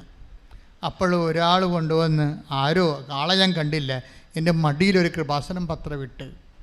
ആ സാക്ഷി നിങ്ങൾ കേൾക്കണം. ഇത് ഇന്നലെ അപ്പ് ചെയ്തിരിക്കണതാണ്. അതോടുകൂടി ഈ കൃപാസനം ഉടമ്പടി ഇല്ലായിരുന്നെങ്കിൽ ഇത് പറയാൻ വേണ്ടി ഞാനിന്ന് ഈ ഭൂമിയിൽ ഉണ്ടാകുമായിരുന്നില്ല എന്നാണ് അവർ പറയണത്. അവരുടെ ലൈഫ് അത്രയും പോയായിരുന്നു, അത്രയും ലൈഫ്. പക്ഷേ ഇവർ ഉടമ്പടി എടുക്കാൻ വരുമ്പോൾ ഇവർ പറയണ ഒരു സംഭവമുണ്ട്. എന്താണ്? എന്നെ വിശുദ്ധ കുർബാനയുടെ കുഞ്ഞാക്കി മാറ്റണം, ഈശോയുടെ സ്വന്തം മോളാക്കി മാറ്റണം. അപ്പോൾ അവർക്ക് അവർ 10-25 വയസ്സുള്ളതെന്ന് തോന്നണം. പക്ഷേ ഇവർ ആദ്യം ഉടമ്പടി എടുക്കുന്നത് അവരുടെ ജോലിയോ ഒന്നുമല്ല, അവരുടെ വിവാഹവും അതൊക്കെയാണ് പ്രശ്നങ്ങൾ. അവരുടെ കുടുംബത്തിൽ വേറെ കുറേ പ്രശ്നങ്ങളുണ്ട്, അതൊന്നുമല്ല. ഇവരവിടെ ചെല്ലുമ്പോൾ ആദ്യം എഴുതി വെക്കണേ, എനിക്ക് എന്നെ ഈശോയുടെ മോളാക്കി മാറ്റണേ, എന്നെ വിശുദ്ധ കുർബാനയുടെ ഉപാസകയാക്കി മാറ്റണേ എന്നാണ് ഇവരെഴുതുന്നത്. അവരെങ്ങനെയാണ് അത് എഴുതിയതെന്ന് അവർക്കറിയത്തില്ല. അതിനാണ് ഷീസ് കാത്തലിക്. അപ്പോൾ വിശുദ്ധ കുർബാനയോട് അത്രയും, ഈ കാത്തലിക്സിനാണല്ലേ എല്ലാ ദിവസവും കുർബാന ഉള്ളതും, പറ്റുന്നവരെല്ലാം കുർബാനക്ക് പോകും, കർത്താവിന് സാധിക്കുന്നവരൊക്കെ പോകും. അപ്പോൾ മറ്റ് സഭകളിലെ കുർബാന അത്രയും ഒരു മസ്റ്റായിട്ട് എനിക്ക് തോന്നിയിട്ടില്ല. എൻ്റെ തെറ്റിദ്ധാരണയാണെങ്കിൽ ക്ഷമിക്കണം. അതായത് അവർ പറയുന്നതിൽ നിന്നാണ് ഞാൻ മനസ്സിലാക്കുന്നത്, അവർ പറയുന്ന രീതിയിൽ നിന്നാണ് ഞാൻ ഇത് പറയണത്, അല്ല എൻ്റെ ഒരു അഭ്യൂഹമല്ല. അപ്പോൾ അവർ പറയും. പക്ഷേ എന്നിട്ട് അവർ പറയുന്നുണ്ട്, ഓ ഞാൻ അങ്ങനെ എഴുതിയോ എന്ന് പുറത്തിറങ്ങിയ. അത് ഞാൻ കാത്തലിക് അല്ലല്ലോ എന്നാണ് അവർ പറയണത്. അതാണ് പ്രശ്നം. അതാണ് അവർ പറയണത്. ഞാനിങ്ങനെ എഴുതിയോ, ദിവസവും കുർബാനയ്ക്ക് പോയിക്കൊള്ളാമെന്ന് എഴുതിയിട്ടുണ്ട്. അതിൻ്റെ അകത്ത് അവരെഴുതിയാണ്, എന്നെ ഈശോയുടെ മകളാക്കണമേ, എനിക്ക് ദിവസവും കുർബാനയ്ക്ക് പങ്കെടുക്കാൻ എന്നെ അനുഗ്രഹിക്കണമേ. പക്ഷേ എഴുതി കഴിഞ്ഞ ആൾ പുറത്ത് വന്നപ്പോഴാണ് അടിപ്പം പറ്റി അറിയണത്. ഇങ്ങനെ അവർ ചിന്തിച്ചിട്ടില്ല. കാരണം അവർക്കറിയാൻ പറ്റത്തില്ല, അതിനുള്ള സൗകര്യം അവർ താമസിക്കുന്ന സ്ഥലത്ത് ഇല്ലതാനും. ദിവസം കുർബാനയുള്ള പള്ളി ഇല്ല അവിടെ, അവിടെ ഇല്ല. അപ്പോൾ അവരോർക്കുമേ ഇതെന്ത് പരിപാടി, ഞാനെന്താ ഇങ്ങനെ എഴുതിയത്, എനിക്കിങ്ങനെ എങ്ങനെ എല്ലാ ദിവസവും പള്ളിയിൽ പോകാൻ പറ്റും, എനിക്കതിനുള്ള സാഹചര്യങ്ങളൊന്നും ഇല്ലല്ലോ എന്നൊക്കെ വിചാരിച്ചുകൊണ്ട് ഇവിടെ ഡെസ്പായി നടക്കുമ്പോൾ പെട്ടെന്ന് ഇവരുടെ സഭയിലെ കുർബാന പാട്ട് വെറുതെ വന്ന് തലക്കടിക്കും. എപ്പോഴും ഇവിടെ അതായത് ഈശോ തിരിച്ചു വരെ വിളിക്കുകയാണ്, ഉടമ്പടി ഓർപ്പിച്ചുകൊണ്ട്. കാരണം അവിടെ എഴുതിയിരിക്കുന്ന കാര്യം കറക്റ്റാണ്, എനിക്ക് ഈശോയുടെ മകളായി ജീവിക്കണമെന്നാണ് എഴുതിയിരിക്കുന്നത്. അത് ഈശോയുടെ ഹൃദയത്തെ ശരിക്കും അങ്ങ് സ്പർശിച്ചിട്ടുണ്ട്. അവൾ എഴുതിയിരിക്കുന്ന രണ്ടാമത്തെ കാര്യം, എനിക്ക് വിശുദ്ധ കുർബാന എല്ലാ ദിവസവും കൂടണമെന്ന് എഴുതിയിരിക്കുകയാണ്. അത് ഈശോയുടെ ഹൃദയത്തെ വല്ലാതെ, അതായത് ദൈവത്തിന് വേണ്ടി ചിന്തിക്കുകയും ആലോചിക്കുകയും ഒക്കെ ചെയ്താൽ ദൈവം പെട്ടെന്ന് നമ്മൾ ഓൺ ചെയ്യും. ഉടമ്പടിയിൽ വരുന്ന ഒരു മരവിപ്പെന്ന് പറയുന്നത് നിങ്ങളെക്കുറിച്ച് മാത്രം നിങ്ങൾ ആലോചിക്കുകയും ചിന്തിക്കുകയും ചെയ്യുന്നത് കൊണ്ടാണ് ഈ ഒരു അകൽച്ച വരണത്. അതുകൊണ്ടൊന്ന് തിരുത്തണമെന്ന് എനിക്ക് തോന്നുന്നത്. പ്രാർത്ഥിക്കുക, കർത്താവായ ദൈവമേ, പ്രിൻസായെ പോലെ അങ്ങയെക്കുറിച്ച് ചിന്തിക്കുവാനും അങ്ങയെ ഓർക്കുവാനും അങ്ങയ്ക്ക് വേണ്ടി ജീവിക്കുവാനും എൻ്റെ ജീവിതത്തെ എഴുതണത് എന്താണ്, എനിക്ക് ഈശോയുടെ മോളായിട്ട് ജീവിക്കണം, എനിക്ക് എല്ലാ ദിവസവും കുർബാന കൂടണം. നിയോഗമായിട്ട് വെച്ചിരിക്കണതേ, നിയോഗം വെച്ച് കഴിഞ്ഞിട്ടാണ് ഇത് നടക്കാത്ത കാര്യമാണല്ലോ എന്ന് ചിന്തിക്കണം. അപ്പോൾ എന്തോ ഒരു വിഷയത്തിന്, അപ്പോൾ ഉടമ്പടി എടുത്തോടുകൂടി ഇവളൊരു പള്ളിയിൽ പോയി അപ്പോൾ ആ പള്ളിയിൽ കുരിശിൻ്റെ വഴി നടക്കുകയായിരുന്നു. കത്തോലിക്ക പള്ളിയാണ്. അപ്പോൾ കുരിശിൻ്റെ വഴി നടക്കുകയായിരുന്നു. അപ്പോൾ ആ പള്ളിയിലൊരു പ്രശ്നമുണ്ട്. അതായത് ഒന്നാം സ്ഥലത്തേക്ക് കുരിശിൻ്റെ വഴിയുടെ സമയത്ത് ഒന്നാം സ്ഥലത്ത് ആ കുരിശ് ഒരാളെടുക്കും, രണ്ടാം സ്ഥലം വരെ ആ കുരിശ് ചുമന്നുകൊണ്ട് പോകും, വലിയ കുരിശാണ്. അപ്പോൾ ആ രണ്ടാം സ്ഥലത്ത് വേറെ ഒരാൾ വന്ന് കുരിശെടുക്കും, എന്നിട്ട് അടുത്ത സ്ഥലത്തേക്ക് ആ കുരിശ് ചുമന്നുകൊണ്ട് പോകും. അപ്പോൾ ഇവൾക്ക് ഭയങ്കര സങ്കടം ഇത് കണ്ടിട്ട്, കാരണം അവരുടെ പള്ളി കുരിശിൻ്റെ വഴി ഇല്ല. അപ്പോൾ ഇവൾക്ക് തോന്നി, ഈശോ ഒരു സ്ഥലത്ത് എങ്കിലും എനിക്ക് ഈ കുരിശെടുക്കാനൊന്ന് പറ്റിയെങ്കിൽ, പക്ഷെ ഞാനീ പള്ളിക്കാരത്തിയല്ല. അതാണ്. പക്ഷെ ഉടനെ പരിശുദ്ധാമ്മ അവൾക്കൊരു നോട്ട് കൊടുക്കും, പറഞ്ഞു നീ ഇതിനേക്കാൾ വലിയ കുരിശല്ലേ എടുക്കണത്, അത് എന്നോടുള്ള സ്നേഹത്തെ പ്രതി എടുത്താൽ മതി എന്ന് പറയും. കാരണം വീട്ടിൽ അപ്പന് രോഗമാണ്, അവൾക്ക് ജോലിയില്ല, വീടില്ല, പല പ്രശ്നങ്ങളാണ്. അപ്പോൾ അമ്മയ്ക്കുണ്ട് അസുഖം, അപ്പോൾ ഇവൾക്കുണ്ട് അസുഖം, ഇങ്ങനെ പല പ്രശ്നങ്ങളാണ്. അപ്പോൾ ഇങ്ങനെ ഈ പ്രശ്നത്തിൽ അവൾ പറഞ്ഞു, നീ ഇതിനേക്കാൾ വലിയ കുരിശല്ലേ എടുക്കണത്, അത് എൻ്റെ പേരിൽ എടുത്താൽ മതി എന്ന്. അപ്പോഴേ എനിക്ക് തോന്നിയ, ഈശോ പറഞ്ഞിട്ടുണ്ടല്ലോ അത് നേരത്തെ. ഇപ്പോൾ 9:23 ഇല്ലേ, ടേക്ക് ദ ബെഡ് ഫോർ ലൂക്ക 9:23. ശ്രദ്ധിക്കട്ടെ. ഹല്ലേലൂയ ഹല്ലേലൂയ ഹല്ലേലൂയ ഹല്ലേലൂയ ഹല്ലേലൂയ യേശുവേ നന്ദി. ഹല്ലേലൂയ. ലൂക്ക 9:23 അവൻ എല്ലാവരോടുമായി പറഞ്ഞു, ആരെങ്കിലും എന്നെ അനുഗമിക്കാൻ ആഗ്രഹിക്കുന്നെങ്കിൽ അവൻ തന്നെ പരിത്യജിച്ച് അനുദിനം തൻ്റെ കുരിശും എടുത്തുകൊണ്ട് എന്നെ അനുഗമിക്കട്ടെ. Praise the Lord. അതാണ് ഈശോ അവൾക്ക് കൊടുത്തത്. അവൾക്ക് അതിനെക്കുറിച്ച് അറിയത്തില്ല. ഞാൻ ഇപ്പോൾ പെട്ടെന്ന് വചനം കിട്ടിക്കൊണ്ട് പറഞ്ഞതാണ്. അതായത് നമ്മൾ ഇപ്പോൾ അനുദിനം അനുഭവിക്കുന്ന കുരിശുകളില്ലേ, ഈ കുരിശുകൾ നമ്മൾ എടുക്കുന്നുണ്ട്. പക്ഷെ നമ്മൾ അളിഞ്ഞ മോന്തമായിട്ട് ഇത് എപ്പോഴാണോ ഈ ശാപം ഒഴിഞ്ഞു പോകണമെന്നും പറഞ്ഞുകൊണ്ട് പ്രാഗിയാണ് നമ്മൾ സംഭവം ചെയ്യണത്. ശമവും പോലും ഇത്രയും പ്രാഗി കാണത്തില്ല ഇത്. അപ്പോഴും നിങ്ങൾ എന്ത് ഈശോ പറഞ്ഞാൽ അത് ഈശോയുടെ വചനപ്രകാരം ഈ ക്ലേശങ്ങളെ ഈശോ അനുവദിക്കുന്നവരെ ദൈവസ്നേഹത്തോടെടുക്കാൻ വേണ്ടി പ്രാർത്ഥിക്കുക. കർത്താവായ ദൈവമേ, ഉടമ്പടി പ്രകാരം ഞാനിപ്പോൾ അനുഭവിക്കുന്ന പ്രത്യേക കുരിശ് അനുദിന ജീവിത കുരിശ്, രോഗങ്ങളായാലും കടമായാലും മറ്റു ഭാരമായാലും അങ്ങത് ഏറ്റെടുക്കുന്നവരെ ശിമയോനെ പോലെ അങ്ങയോടുള്ള സ്നേഹത്താൽ ഏറ്റെടുക്കുവാൻ എന്നെ പ്രത്യേകമായി ഇപ്പോൾ അഭിഷേകം ചെയ്യണമേ.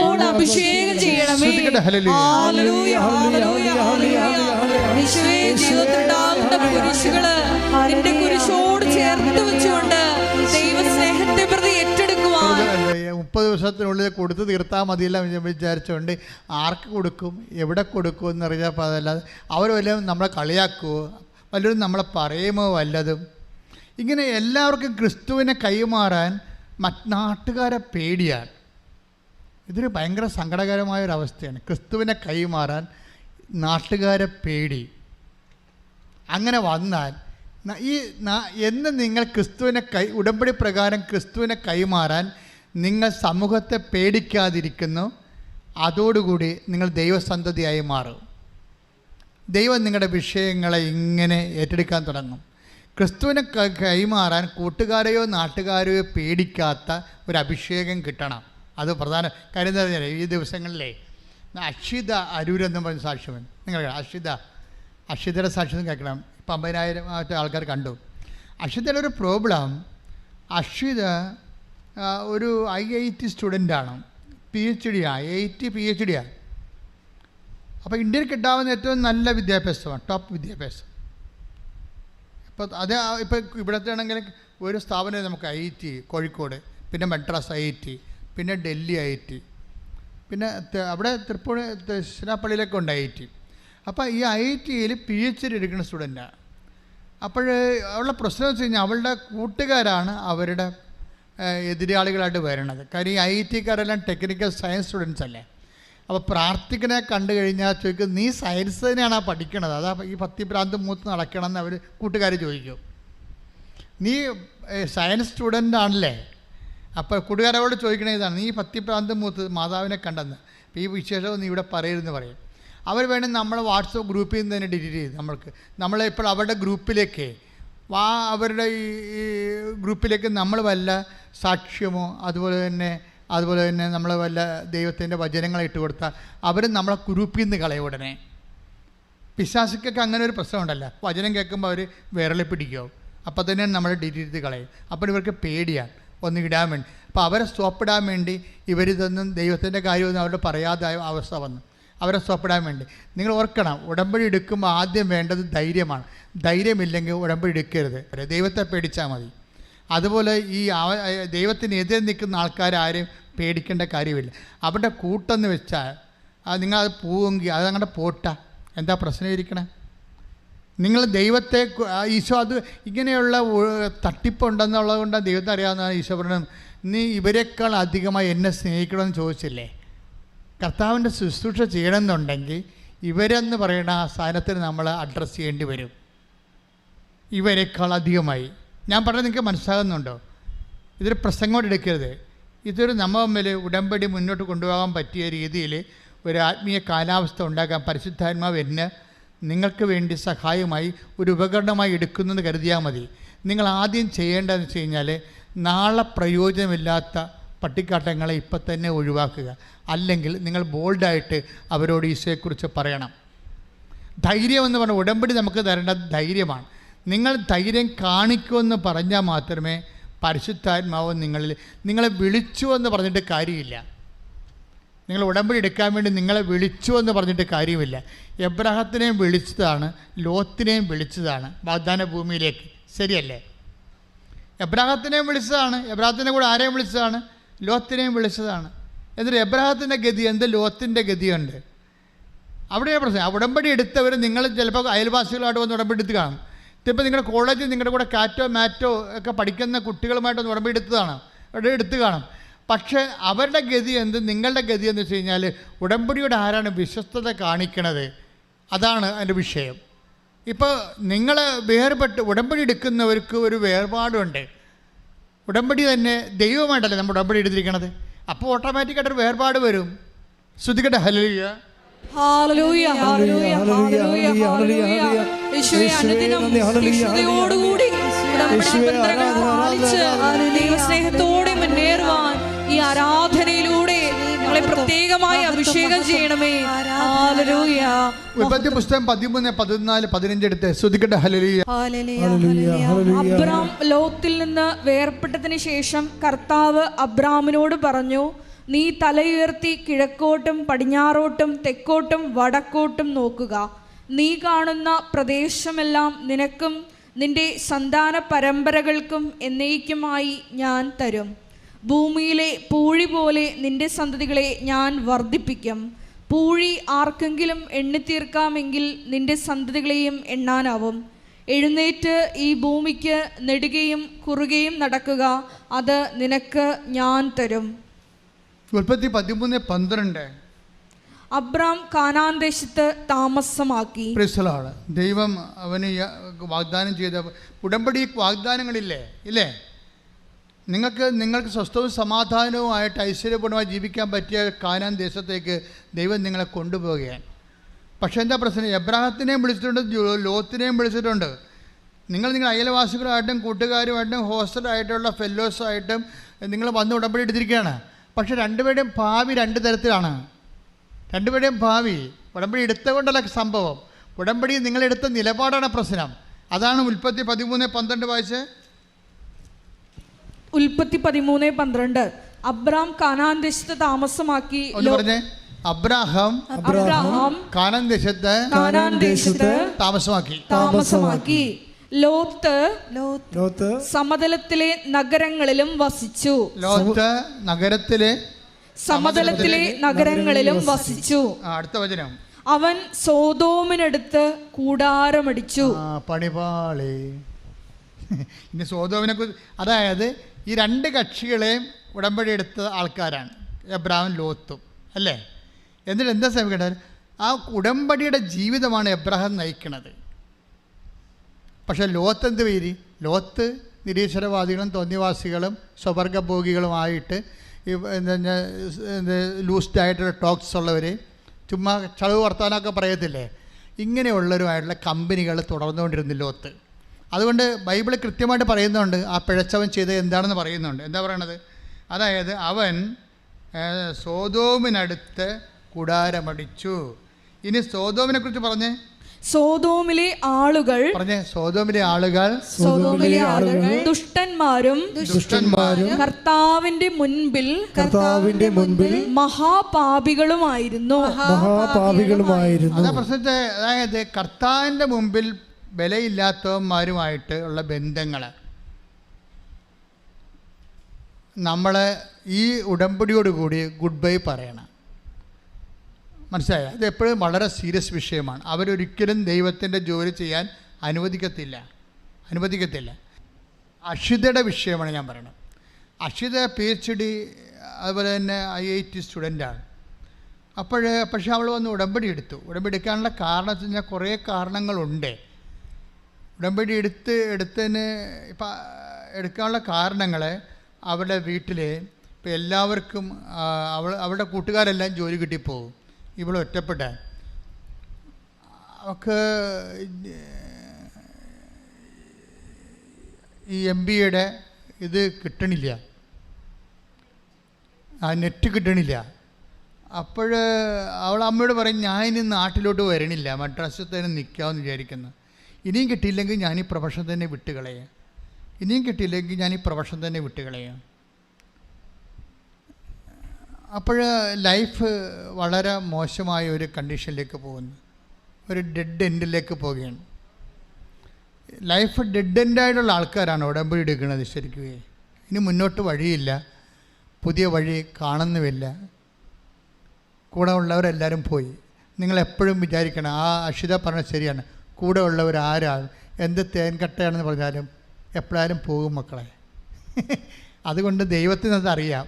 അതുകൊണ്ടാണ് ദൈവം പറയണത്, ഞാൻ ഒരു കാരണവശാലും നിന്നെ വിട്ടുപിരിയത്. Take the bed for at any cost. ശ്രുതികട്ടെ. ഹല്ലേലൂയ, ഹല്ലേലൂയ, ഹല്ലേലൂയ, ഹല്ലേലൂയ, ഹല്ലേലൂയ, ഹല്ലേലൂയ. യേശുവേ നന്ദി. ഹല്ലേലൂയ, ഹല്ലേലൂയ, ഹല്ലേലൂയ. ആരാധന, ആരാധന. ഹല്ലേലൂയ. പരിശുദ്ധ പരമ ദിവ്യകാരുണ്യത്തിന് ആരാധനയും സ്തുതിയും പുകഴ്ചയും ഉണ്ടായിരിക്കട്ടെ. ഹെബ്രായർ 13:5. ഹെബ്രായർ 13:5. ഞാൻ നിന്നെ ഒരു വിധത്തിലും അവഗണിക്കുകയോ ഉപേക്ഷിക്കുകയോ ഇല്ല എന്ന് അവിടുന്ന് പറഞ്ഞിട്ടുണ്ടല്ലോ. അപ്പൊ ഇതാണ് പ്രശ്നം. കൂട്ടുകാരും നാട്ടുകാരും സ്വന്തക്കാരും ഒക്കെ പോകും. ഇതെല്ലാം അവരുടെ വണ്ടി വരണ വരെയാണ് നിങ്ങളുടെ കൂടെ നിൽക്കുന്നത്. വെയിറ്റിംഗ് ഷെഡാണ് ജീവിതം. ജീവിതം ഒരു വെയിറ്റിംഗ് ഷെഡ് പോലെയാണ്. നിങ്ങൾ വലിയ ചിലപ്പോൾ ബിരിയാണിയൊക്കെ വാങ്ങിച്ച് വെച്ച് കഴിക്കുമായിരിക്കും. അതായത് ഇരയെ കളയണ പോലെ ആ ബന്ധവും പോകും. കുറച്ച് കഴിയുമ്പോൾ നിന്ന നിപ്പിൽ അവരവരാൻ കയറിപ്പോവും, അവരുടെ ലയങ്ങളിലേക്ക് പോയി. അപ്പോൾ എപ്പോഴും വിഷയിക്കണം, നമ്മളെ ഒരിക്കലും വിട്ടുപിരിയാത്ത ആളോടായിരിക്കണം നമുക്ക് ശാശ്വതമായ ബന്ധമുണ്ടാകണത്. ഉടമ്പടി ഒരു വിട്ടുപിരിയാത്ത നമ്മളെ ഒരു കാലത്തും വിട്ടുപിരിയാത്ത ആളുമായിട്ടുള്ള ഒരു ശാശ്വതമായ ബന്ധമാണ് ഉടമ്പടി. അതിലേക്കാണ് ദൈവം നിങ്ങളെ കൊണ്ടുവന്നിരിക്കുന്നത്. പക്ഷെ അതിൻ്റെ കമ്മിറ്റ്മെൻറ്റ്സുകളുണ്ട്. ദൈവത്തിന് തിരിച്ചറിയണം.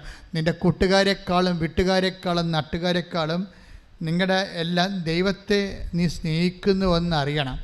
ദൈവത്തെ സ്നേഹിക്കുന്നുവെന്ന് അറിഞ്ഞാൽ മാത്രം പോരാ, അത് മറ്റുള്ളവരും നീ ദൈവത്തെ സ്നേഹിക്കുന്നുവെന്ന് അറിയണം. മനസ്സിലായില്ലേ? നീ അത് പതുക്കി വെക്കരുതെന്ന് അർത്ഥം.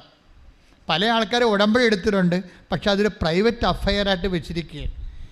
ഉടമ്പടി ഒരു പ്രൈവറ്റ് അഫെയർ അല്ലെന്നാണ് ഈശോ പറയണത്, അതൊരു പബ്ലിക് അഫെയറാണ്. ഉടമ്പടി പലരും എടുത്തിട്ടുണ്ട്, പക്ഷേ എന്താ സംഭവം? പക്ഷേ അതൊരു പ്രൈവറ്റ് അഫെയറായിട്ട് വെച്ചിരിക്കുകയാണ്.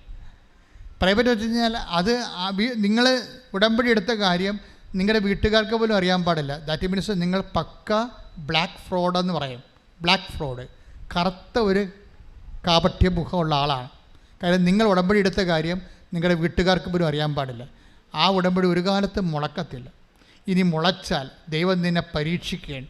എന്താ കാര്യം? നീ ഇനിയെങ്കിലും ദൈവത്തെ ഏറ്റുപറയാനുള്ള ചങ്കൂറ്റം ഉണ്ടാകണം. നട്ടല് വാഴപ്പിണ്ടിയായിട്ട് നടക്കരുത്. മറിച്ച് കുരിശിൽ കയറിയപ്പോൾ പോലും അവൻ പറഞ്ഞ കാര്യങ്ങളിൽ നിന്ന് ഒരു വാക്ക് പോലും പിന്നോട്ടെടുക്കാതെ അവസാനം വരെ ദൈവത്തിൻ്റെ വചനത്തോട് വിശ്വസ്തത പറഞ്ഞവനാണ്. അവൻ്റെ രക്തത്തിലാണ് നീ നിൻ്റെ ഉടമ്പടി മുദ്ര വച്ചിരിക്കുന്നത്. നിൻ്റെ വിശ്വസ്തത എല്ലാ കാര്യങ്ങളും വിശ്വസിക്കും, വളരെ സുന്ദരമായിട്ട് ചെയ്യും. ഒരു കാര്യം, പ്രധാനപ്പെട്ടൊരു കാര്യം അവൾ ഈശോയോട് ചോദിച്ചായിരുന്നു.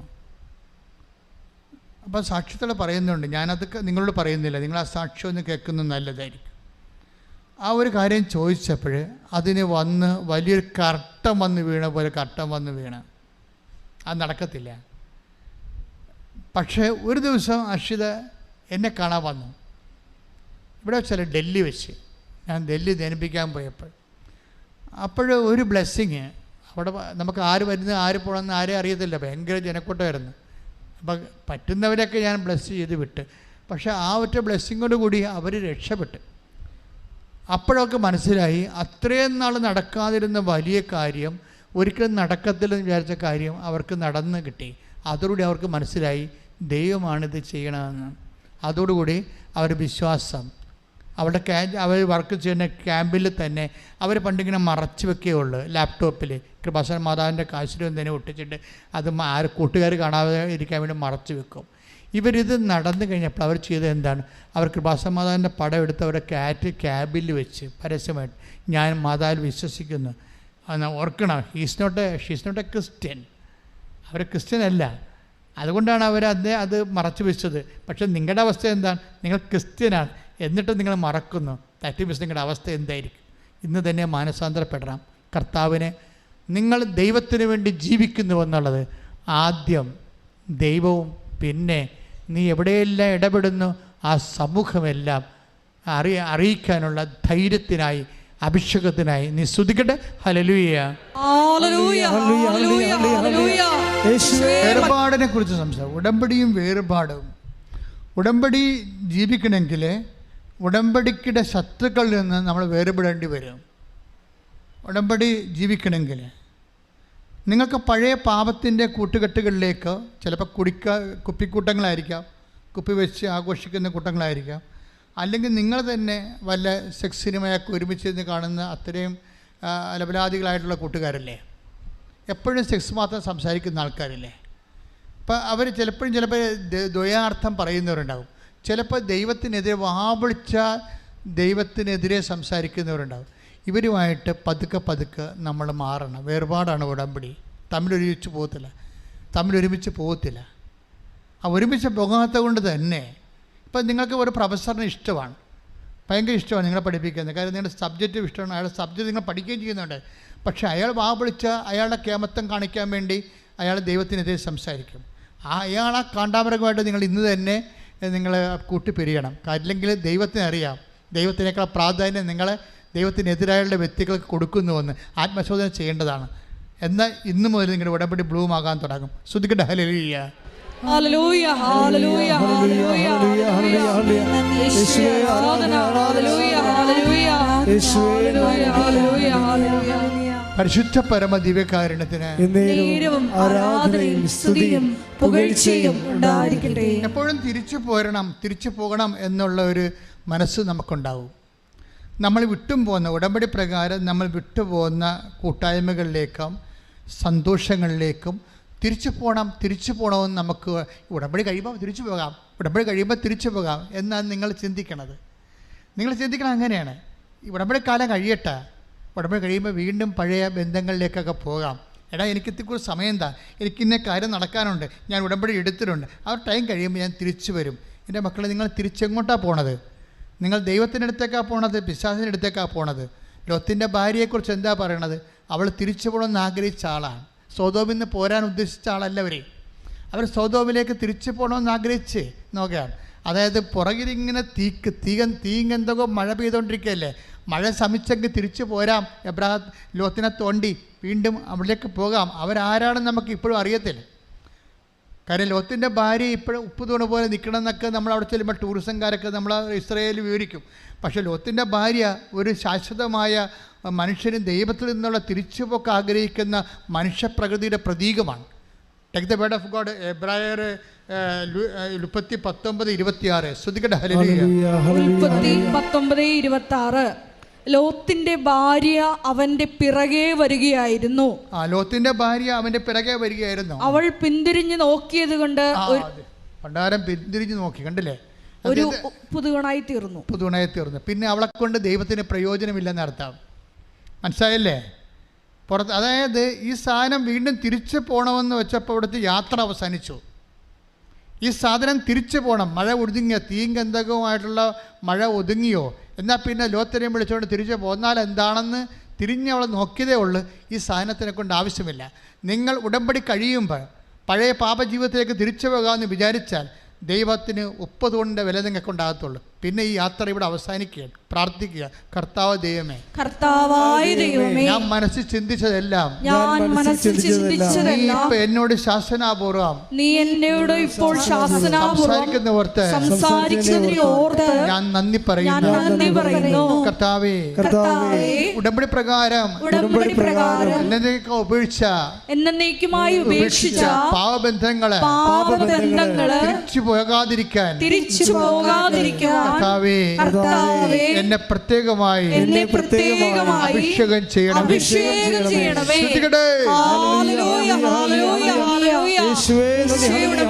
ഞങ്ങളെല്ലാവരും പാപത്തോടും പാപ സാഹചര്യങ്ങളോടും ഇടചൊല്ലുവാൻ ഞങ്ങളെ അഭിഷേകം ചെയ്യണമേ.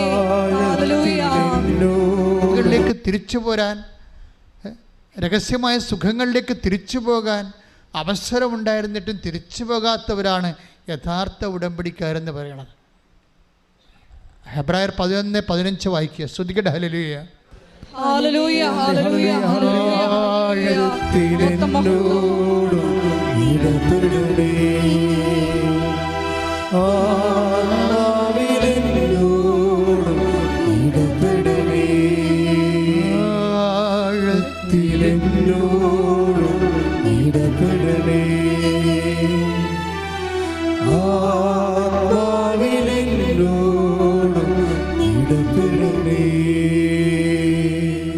ഹെബ്രായർ 11:15.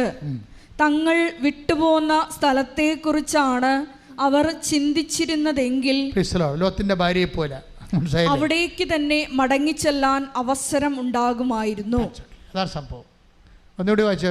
ഹെബ്രായർ 11:15 വായിച്ചേ. തങ്ങൾ വിട്ടുപോകുന്ന സ്ഥലത്തെക്കുറിച്ചാണ് അവർ പറഞ്ഞ തങ്ങൾ വിട്ടുപോകുന്ന സ്ഥലത്തെക്കുറിച്ചാണ്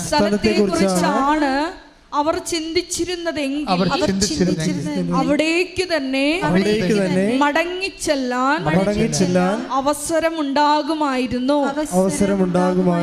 വീണ്ടും പാപത്തിലേക്ക് പോകാനുള്ള അവസരങ്ങൾ ഉണ്ടെന്നാണ് ബൈബിൾ പറയണത്. മനസ്സിലായ? വീണ്ടും പഴയ ജീവിതം നിങ്ങളുടെ ഉടമ്പടി ചിലരുടെ ഉടമ്പടി വർക്ക് ചെയ്യാത്തതിൻ്റെ കാരണം നിങ്ങളിപ്പോൾ മനസ്സിൽ ചിന്തിക്കുന്നു എന്താണ്? ഈ ഉടമ്പടി കാലം കഴിയുമ്പോൾ വീണ്ടും പഴയ പാപത്തിലേക്കും ദൈവത്തെ നിരക്കാത്ത ജീവിതത്തിലേക്കും നിങ്ങൾ തിരിച്ചു പോകാമെന്ന്. മറിച്ച് ഈ രണ്ട് കക്ഷി, ഇപ്പോൾ അക്ഷിതയായാലും ശരി, നേരത്തെ വന്ന പ്രിൻസിലായാലും ശരി, അവരെ കർത്താവിനോട് സഹിത്വം വേണമെന്ന് ചിന്തിച്ചതേ ഉള്ളൂ. ടിൻഡു ടീച്ചറായാലും ശരി, കർത്താവിനോട് സഹിത്വം വേണമെന്നാണ് ചിന്തിച്ചത്. ഞങ്ങൾ വിട്ടുപോകുന്ന സ്ഥലത്തേക്ക് ഞങ്ങളെ തിരിച്ചു കൊണ്ടുപോകില്ല എന്ന്. അപ്പം ഞാൻ അക്ഷിതയോടും പറഞ്ഞിട്ടുണ്ട്, അതുപോലെ തന്നെ പ്രിൻസിലായോടും പറഞ്ഞു, നിന്നെ ഈ കർത്താവിനെ അറിഞ്ഞ് ദൈവത്തിൻ്റെ പൈതലെ പോലെ ജീവിക്കാനുള്ള അവസരം നിനക്കുണ്ടാകും. അവർക്ക് എന്തു വേണ്ടി കർത്താവ് എന്താണ് ചെയ്തതെന്നുള്ളത് ഞാൻ ഇവിടെ പറയണില്ല, നിങ്ങൾ ആ സാക്ഷ്യം കേട്ടാൽ മതി. കർത്താവ് വിശ്വസ്തരാണെന്ന് മനസ്സിലാവും. കൈയിട്ടിട്ട് വലിയ വസന്തം എന്താണെന്നറിയാവോ? നിങ്ങൾ പറയുന്ന വീട്, ജോലി, വിവാഹം, വാടകമൊന്നുമല്ല. ഇതൊക്കെ ദൈവത്തിന് ചുമ്മാ ഒരു സെക്കൻഡിനുള്ളിൽ ചെയ്യാവുന്നേ ഉള്ളൂ. നിങ്ങൾ ഇതിൻ്റെ അകത്ത് വന്നിരിക്കുന്നത് ദൈവവുമായിട്ട് ഒരു നല്ല ആഴമായ സഹിത്വം നിലനിർത്താൻ വേണ്ടി പ്രാർത്ഥിക്കണം. ദൈവവുമായിട്ട് വെച്ചാൽ എപ്പോഴും ദൈവത്തെക്കുറിച്ച് ചിന്തിക്കണം. ദൈവത്തെക്കുറിച്ച് ഒരിക്കലും നെഗറ്റീവ് ചിന്തിക്കരുത്. നിങ്ങൾ നെഗറ്റീവ് ചിന്തിച്ച 50% താഴെയാണ് നിങ്ങളുടെ മാർക്ക്. ഇപ്പോൾ എന്തെങ്കിലും കാര്യം താമസിക്കുമ്പോഴേ, നിങ്ങൾക്ക് മെമ്മോ വരാൻ താമസിച്ചു, ഞാൻ ഉടമ്പടി എടുത്ത് മെമ്മോ വന്നില്ലല്ലോ. അപ്പോൾ നിങ്ങൾക്ക് മെമ്മോ വരാൻ വേണ്ടി ദൈവം ഏതാണ്ട് ഒരു ഗവൺമെൻറ് ഓഫീസറാണെന്നാണ് നിങ്ങൾ ധരിക്കണത്.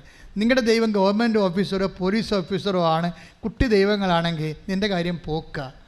മറിച്ച് നിൻ്റെ ദൈവം നിൻ്റെ ജന്മത്തെക്കാളും ഈ ലോകത്തെക്കാളും വലിയവനാണ്.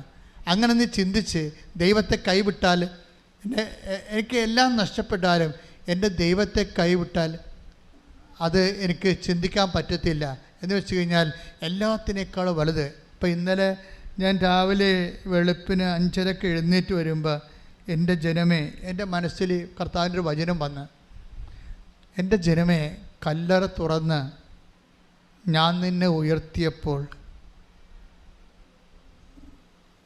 എൻ്റെ ജനമേ, കല്ലറ തുറന്ന് ഞാനാണ് നിന്നെ ഉയർത്തിയത്. അപ്പോൾ ഇങ്ങനൊരു വാക്ക് ആ വചനത്തിൽ ഉള്ളതാണ്. ഏതാണെന്ന് എനിക്ക് അറിയാത്ത, ഞാൻ പിന്നെ നോക്കിയെടുത്ത്.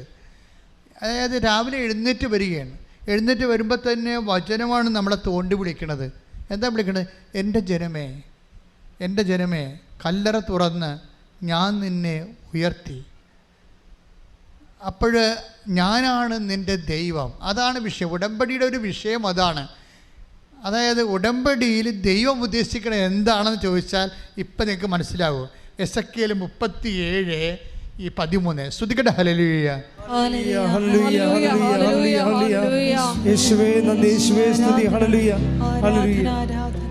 എസെക്കിയേൽ 37:13 എൻ്റെ ജനമേ, എൻ്റെ ജനമേ, കല്ലറകൾ തുറന്ന് നിങ്ങളെ ഞാൻ ഉയർത്തുമ്പോൾ ഞാനാണ് കർത്താവ് എന്ന് നിങ്ങൾ അറിയും. ഇതാണ് വിഷയം.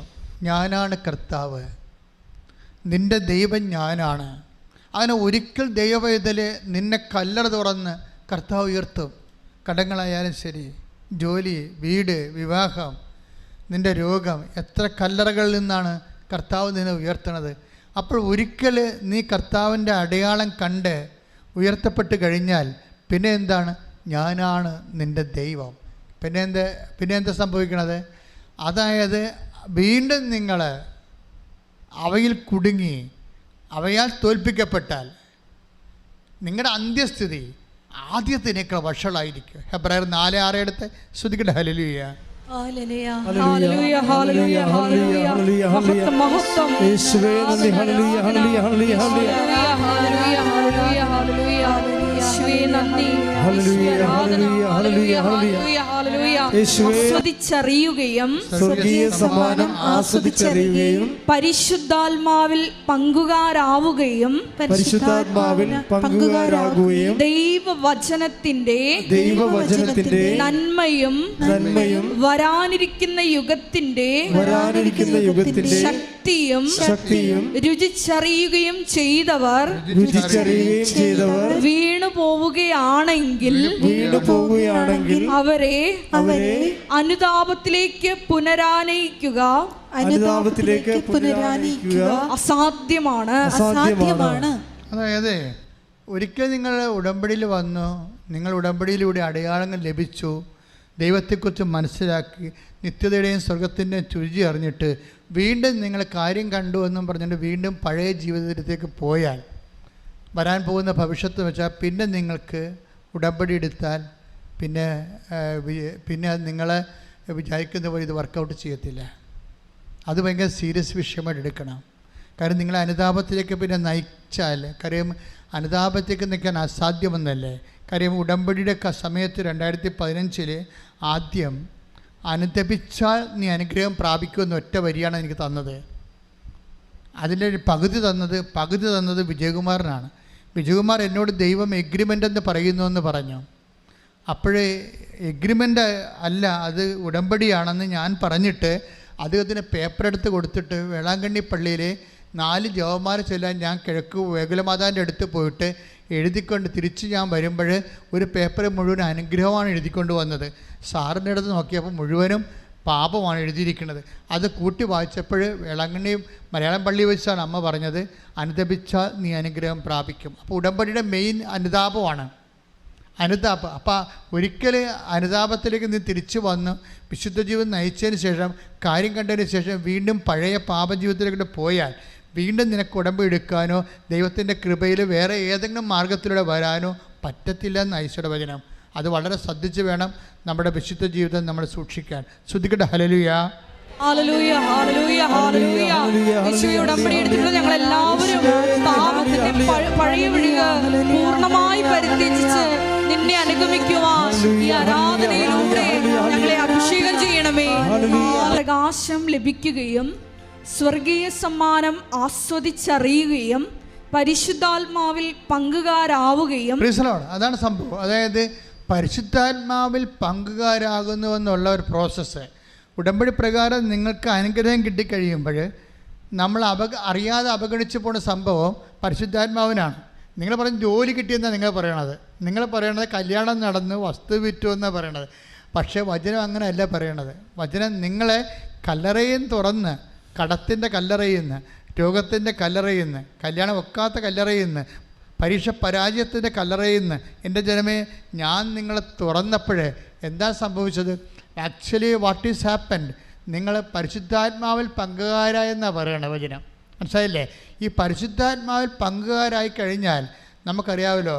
അതായത് പരിശുദ്ധാത്മാവിൽ പങ്കുകാരായി കഴിഞ്ഞാൽ നമുക്ക് ലഭിക്കുന്ന, ഇപ്പം തന്നെ ആ ചേച്ചിയുടെ കാര്യം ഞാൻ പറഞ്ഞില്ലേ, ആരാണ് അവരുടെ പേരെന്നാ, അതായത് ആ പാമ്പ് കടിയേറി ചേച്ചിയില്ലേ, അതായത് ആൻസി സണ്ണിക്ക് എന്താ സംഭവിച്ചിരിക്കണത്? ആൻസി സണ്ണിക്ക് അവരെ എല്ലാവരും പേടിക്കുമ്പോഴും അവർക്ക് അവരുടെ ഹൃദയത്തിന് ദൈവം പേടി കൊടുത്തില്ല, പൊതിഞ്ഞു കളഞ്ഞു. അല്ലേ? പേടിക്കേണ്ട ആളത് അവരാണ്, കണ്ടു നിന്നവരാണ്. കേട്ടവരും പേടിക്കുമ്പോഴും അത് കൊണ്ടവർ പേടിക്കാൻ നിൽക്കുന്ന ഒരു സംഭവമാണത്. അപ്പോൾ ഈ സംഭവത്തിൽ പരിശുദ്ധാത്മാവാണ് ഇവർക്ക് അഭിഷേകം കൊടുത്തിരിക്കുന്നത്. അതറിയണമെന്നുണ്ടെങ്കിൽ നമ്മൾ എസെക്കിയേലിൻ്റെ 36:26 വായിച്ചാൽ മതി. എസെക്കിയേൽ 36:26 ശ്രദ്ധിക്കട്ടെ. ഹല്ലേലൂയ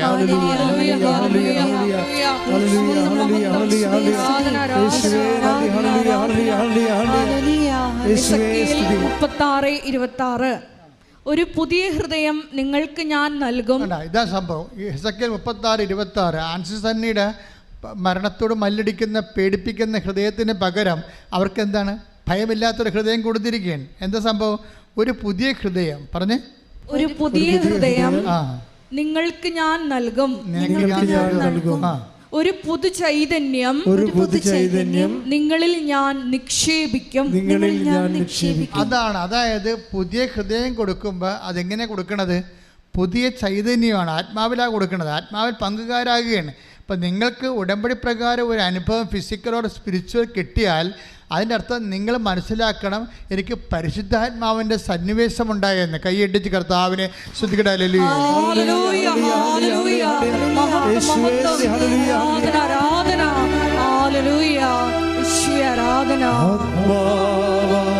ദൈവമേ എന്റെ ഉള്ളിൽ വസിക്കാതെ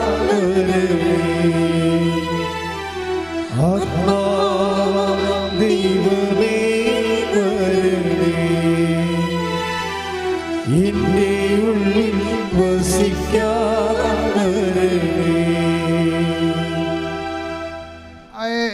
അതായത് ഇംഗ്ലീഷ് ബൈബിളാണ് ഞാൻ പറയണത്, മലയാളത്തിൽ ചൈതന്യം എന്നൊക്കെ എഴുതി വെച്ചിരിക്കണത്. ഒരു പുതിയ ഹൃദയം ഞാൻ നിങ്ങൾക്ക് നൽകും. ഇംഗ്ലീഷ് ബൈബിൾ വായിക്കണത് എന്താണ്? I will give A new heart. Ezekiel 36:26. I will give A new heart. ഒരു പുതിയ ഹൃദയം നൽകും. I will put a new spirit within you. ഞാൻ നിനക്ക് ആത്മാവിനെ നൽകുമെന്നാണ് പറഞ്ഞിരിക്കുന്നത്. അതായത് നമ്മളുടെ ജീവിതത്തിൽ എന്ത് ബ്ലെസ്സിങ്സ് ഉണ്ടായാലും അത് ദൈവം ഒരു ആത്മാവിനെ നമുക്ക് നൽകുന്നതാണ്, പരിശുദ്ധാത്മാവിനെ നൽകുന്നതാണ് ആ സംഭവം. അതായത് അത് ഏത് സമയത്ത് വേണമെങ്കിലും നൽകാം. ദൈവത്തിൻ്റെ ഒരു രീതി അനുസരിച്ചുകൊണ്ട് ഇപ്പോൾ തന്നെ നമ്മൾ സങ്കീർത്തനത്തിൻ്റെ 92:18 വായിച്ച് ശ്രുതികട. ഹല്ലേലൂയ. 92:10 വായിച്ച് ശ്രുതികട. ഹല്ലേലൂയ.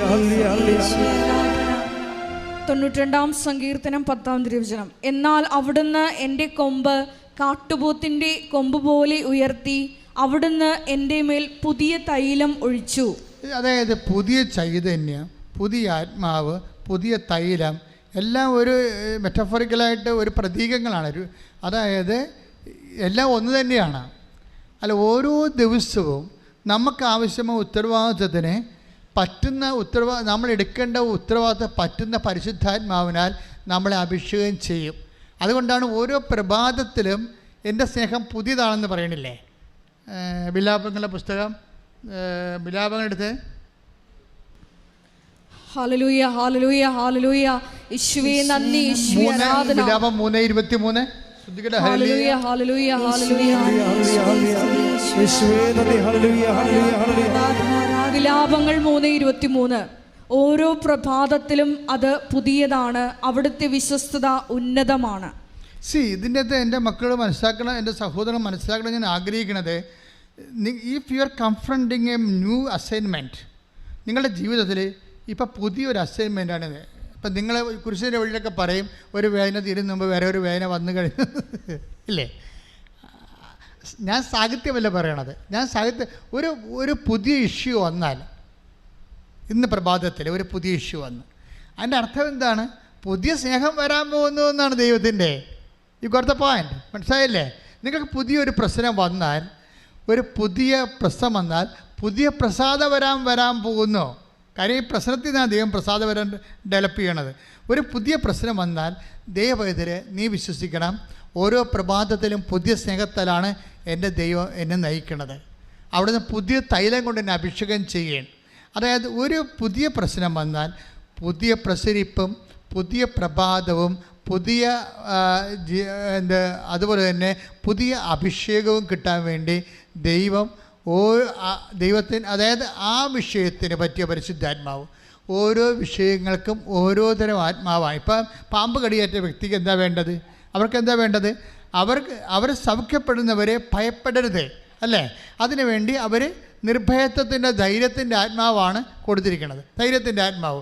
പക്ഷെ നാളെ നിനക്ക് ജപ്തിയാണെന്ന് വിചാരിച്ചോ, അപ്പോഴേ ജപ്തി വരുമ്പോൾ നിനക്കുണ്ടാകണ എന്താണ്? ധൈര്യമല്ല വേണ്ടത്, ആക്ഷേപമാണ് ആൾക്കാരുടെ നടയിൽ. നമ്മുടെ വീട്ടിൽ കൊണ്ടുവന്ന് മുദ്ര വെക്കണമെങ്കിൽ നമുക്ക് പേടിയല്ലല്ലോ ഉള്ളത്, നാട്ടുകാരുടെ മുമ്പിൽ നമ്മൾ കൊച്ചായി പോകുമെന്നുള്ള രീതിയിലല്ലേ. അപ്പോൾ അതിൻ്റെ വികാരം വേറെയാണ്. അതുകൊണ്ടാണ് ഓരോ ദിവസവും ഓരോ അസൈൻമെൻറ്റിന് വ്യത്യസ്തമായ ആത്മാഭിഷേകമാണ്. ഇതാണ് പുതിയ അഭിഷേകം എന്ന് പറയുന്നത്. ആ സങ്കീർത്തനം 92:10. അതായത് ഓരോ പ്രഭാതത്തിലും പുതിയ സ്നേഹത്താൽ ഞാൻ നിന്നെ സ്നേഹിക്കുന്ന പോലെ തന്നെയാണ് ഓരോ പുതിയ അഭിഷേകം നമുക്ക് നൽകണത്. അപ്പോൾ ഇതിന് അനന്തമായ സാധ്യതകളാണ്. അതായത് നമ്മളെ ദൈവം സമ്പൂർണ്ണമായി പരിശുദ്ധാത്മാവിൽ നിറക്കുന്നതിന് വ്യത്യസ്തമായ കാലാവസ്ഥകളിൽ ഇതിലൂടെ നമ്മൾ കടന്നു പോകുമ്പോൾ ഇതിനെല്ലാം നമ്മൾ വിളിക്കുന്നത് അനുഭവങ്ങൾ എന്നാണ് വിളിക്കുന്നത്, അല്ലേ? ഈ അനുഭവങ്ങളും ആത്മാഭിഷേകവും തമ്മിലാണ് കണക്റ്റഡ് ആകുന്നത്. ഒരു പുതിയ അനുഭവം ഉണ്ടായാൽ, അത് നെഗറ്റീവ് ഓർ പോസിറ്റീവ് ഉണ്ടായാൽ അതിൻ്റെ അർത്ഥം പുതിയൊരു ദൈവാനുഭവം ഉണ്ടാകാൻ പോകണമെന്നാണ്. പുതിയ അനുഭവം, നമുക്കൊരു നെഗറ്റീവായിട്ടൊരു അനുഭവം ഉണ്ടായി, നമുക്ക് എന്താ പറയുക, പോസിറ്റീവായിട്ട് നമുക്ക് വേറൊരു അനുഭവം ഉണ്ടാകാൻ പോകുന്നു പരിശുദ്ധാത്മാവിൻ്റെ. മനസ്സിലായില്ലേ? അതാണ് അവിടെ നിന്ന് ഓരോരുത്തർക്കും ഓരോ കാലം കൽപ്പിച്ച് നൽകുന്നു. ഇത് കൈ ശിരസിൽ വെക്കാവുന്നതാണ്. അച്ഛൻ പ്രാർത്ഥിക്കാൻ തുടങ്ങുമ്പോൾ മക്കളെ ഈശോ അഭിഷേകം ചെയ്യും. നേരത്തെ ധ്യാനത്തിൽ കേട്ട പുതിയ അഭിഷേകം, ഒരു പ്രഭാതത്തിലും വേണ്ടി വരുന്ന അഭിഷേകം, പരിശുദ്ധാത്മാവിൻ്റെ നിറവിലെ നിങ്ങൾക്ക് ശക്തിയും ധൈര്യവും നൽകുന്ന അഭിഷേകം, എല്ലാത്തിനും തരം ജീവിക്കാനുള്ള ആവേശജലമായ ആത്മധൈര്യം നിങ്ങളിലേക്ക് നിവേശിപ്പിക്കുന്ന സമയമാണ്. അതേസമയം തന്നെ രോഗങ്ങൾ, പീഡകൾ, ജീവിത ദുരിതങ്ങൾ, ജീവിത തടസ്സങ്ങൾ, നിങ്ങൾ അനുഭവിക്കുന്ന ജീവിത സങ്കടങ്ങൾ എല്ലാം ഈശോ ഏറ്റെടുക്കുകയും തരണം ചെയ്യാനുള്ള ശക്തിയാൽ നിങ്ങൾ അഭിഷേകം ചെയ്യുന്ന സമയമാണ്. ഇടിമുഴക്കം പോലെ സ്തുതിക്കട്ടെ. ഹല്ലേലൂയ, ഹല്ലേലൂയ, ഹല്ലേലൂയ, ഹല്ലേലൂയ. കർത്താവേ, നിന്റെ ഉന്നതമായ നാമത്തിന് സ്തോത്രം ചെയ്യുന്നു. കർത്താവേ, നിന്റെ വിശുദ്ധ പൗരോഹിത്യത്തെ മഹത്വപ്പെടുത്തണമേ കർത്താവേ. കർത്താവ് വിലാപങ്ങളുടെ പുസ്തകം 3:23 പ്രാർത്ഥിക്കുന്നു. ഓരോ പ്രഭാതത്തിനും പുതിയ സ്നേഹത്താൽ ഞങ്ങളെ അഭിഷേകം ചെയ്യുന്ന ദൈവമേ, ഇപ്പോൾ മക്കളെ അഭിഷേകം ചെയ്യണമേ. ദൈവത്തിൻ്റെ പുതിയ സ്നേഹത്താൽ മക്കളെ അഭിഷേകം ചെയ്യണമേ. കർത്താവ് സങ്കീർത്തനം 92:10 പ്രാർത്ഥിക്കുന്ന പുതിയ തൈലത്താൽ കർത്താവെ മക്കളെ അഭിഷേകം ചെയ്യണമേ. സന്തോഷത്തിൻ്റെ, ധൈര്യത്തിൻ്റെ, പ്രാർത്ഥനയുടെ, വിശ്വാസത്തിൻ്റെ, പ്രത്യാശയുടെ പുതിയ പരിശുദ്ധാത്മ വരദാനങ്ങളാൽ മക്കളെ അഭിഷേകം ചെയ്യണമേ കർത്താവെ.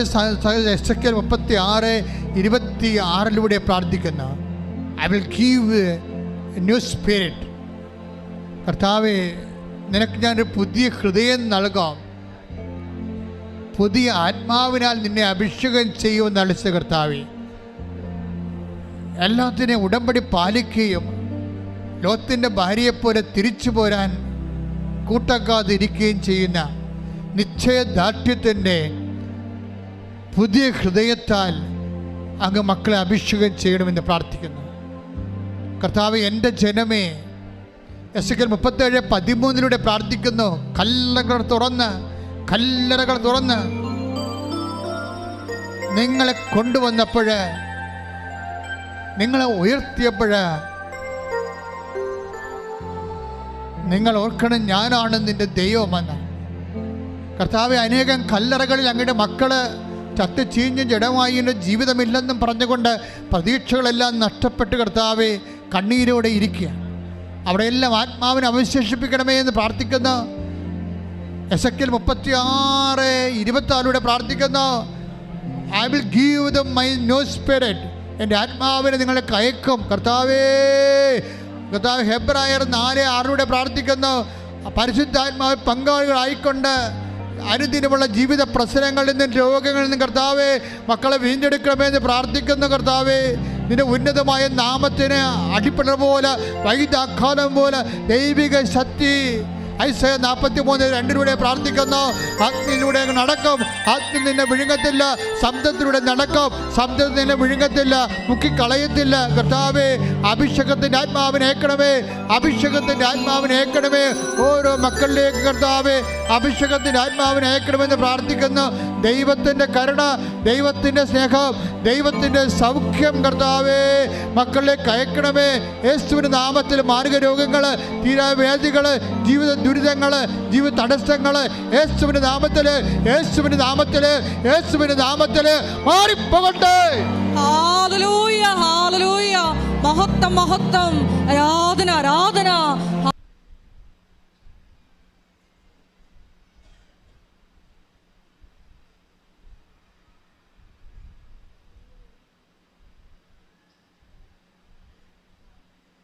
അടുത്ത ഞായറാഴ്ച വൈകുന്നേരം നമ്മുടെ കൃപാസനത്തിൻ്റെ ആപ്ലിക്കേഷൻസ് നമുക്കറിയാം. നമുക്ക് ഒത്തിരിയേറെ ശുശ്രൂഷകളുണ്ട്, ഒത്തിരിയേറെ ആൾക്കാർ ഫോൺ ചെയ്യുന്നുണ്ട്, ഒത്തിരി നമുക്ക് ലൈറ്റ് അക്കാൻഡ് പെരക്കസ് ഉണ്ട്, ഓൺലൈൻ ഉടമ്പടിയുണ്ട്, അനുദിനമുള്ള ഉടമ്പടികളുണ്ട്, പിന്നെ സഭയാത്മക സാംസ്കാരിക പ്രോഗ്രാമുണ്ട്, പിന്നെ അവകാശ പോരാട്ടത്തിൻ്റെ പ്രോഗ്രാമുണ്ട്. വ്യത്യസ്തങ്ങളായ നമ്മുടെ പ്രേക്ഷിത പ്രവർത്തനം മുഴുവനും സിംഗിൾ ആപ്പിൽ നമ്മൾ ആപ്ലിക്കേഷൻസ് ഇറക്കുകയാണ്. നേരത്തെ ഇറക്കുന്ന കുറേ കാര്യങ്ങളുള്ളത് കാരണമാണ് താമസിച്ചത്. അപ്പം അടുത്ത ഞായറാഴ്ച മിക്കവാറും നമുക്ക് ഇത് ലോഞ്ച് ചെയ്യാൻ പറ്റും. പക്ഷെ ഞാനിപ്പോൾ നിങ്ങളോട് പറയുന്നത്, നിങ്ങളെല്ലാവരും ആപ്ലിക്കേഷൻസ് ഇറക്കി കഴിഞ്ഞാൽ പിന്നെ നിങ്ങളത് അപ്ലോഡ് ചെയ്യണം. അപ്പം നമുക്ക് പ്രത്യേകം വിളിക്കേണ്ട കാര്യമില്ല, എല്ലാം അതിൽ തന്നെ ആപ്ലിക്കേഷനിൽ തന്നെ ഉണ്ടാവും. പിന്നെ ശ്രദ്ധിക്കേണ്ടത്, ആപ്ലിക്കേഷൻസ് ഇറങ്ങിക്കഴിഞ്ഞാൽ ഞങ്ങൾ അത് റീച്ച് ചെയ്യാൻ വേണ്ടി ഇപ്പോൾ കൃപാസനത്തിന് ഒത്തിരിയേറെ സഹോദരങ്ങൾ നല്ല IT ക്വാളിഫൈഡ് ആയിട്ടുള്ള ഒത്തിരിയേറെ ഷോട്ടുകൾ ചെയ്യുന്നുണ്ട് കൃപാസനത്തെക്കുറിച്ച്. അത് ഒരു വലിയ പ്രേക്ഷിത പ്രവർത്തനമാണ് നിങ്ങൾ ചെയ്യുന്നത്. ഇപ്പം ഷോട്ട് ചെയ്യാൻ പറ്റുന്നവർ, അല്ലെങ്കിൽ ഒരു ചെറിയ വീഡിയോ ചെയ്യാൻ പറ്റുന്നത്,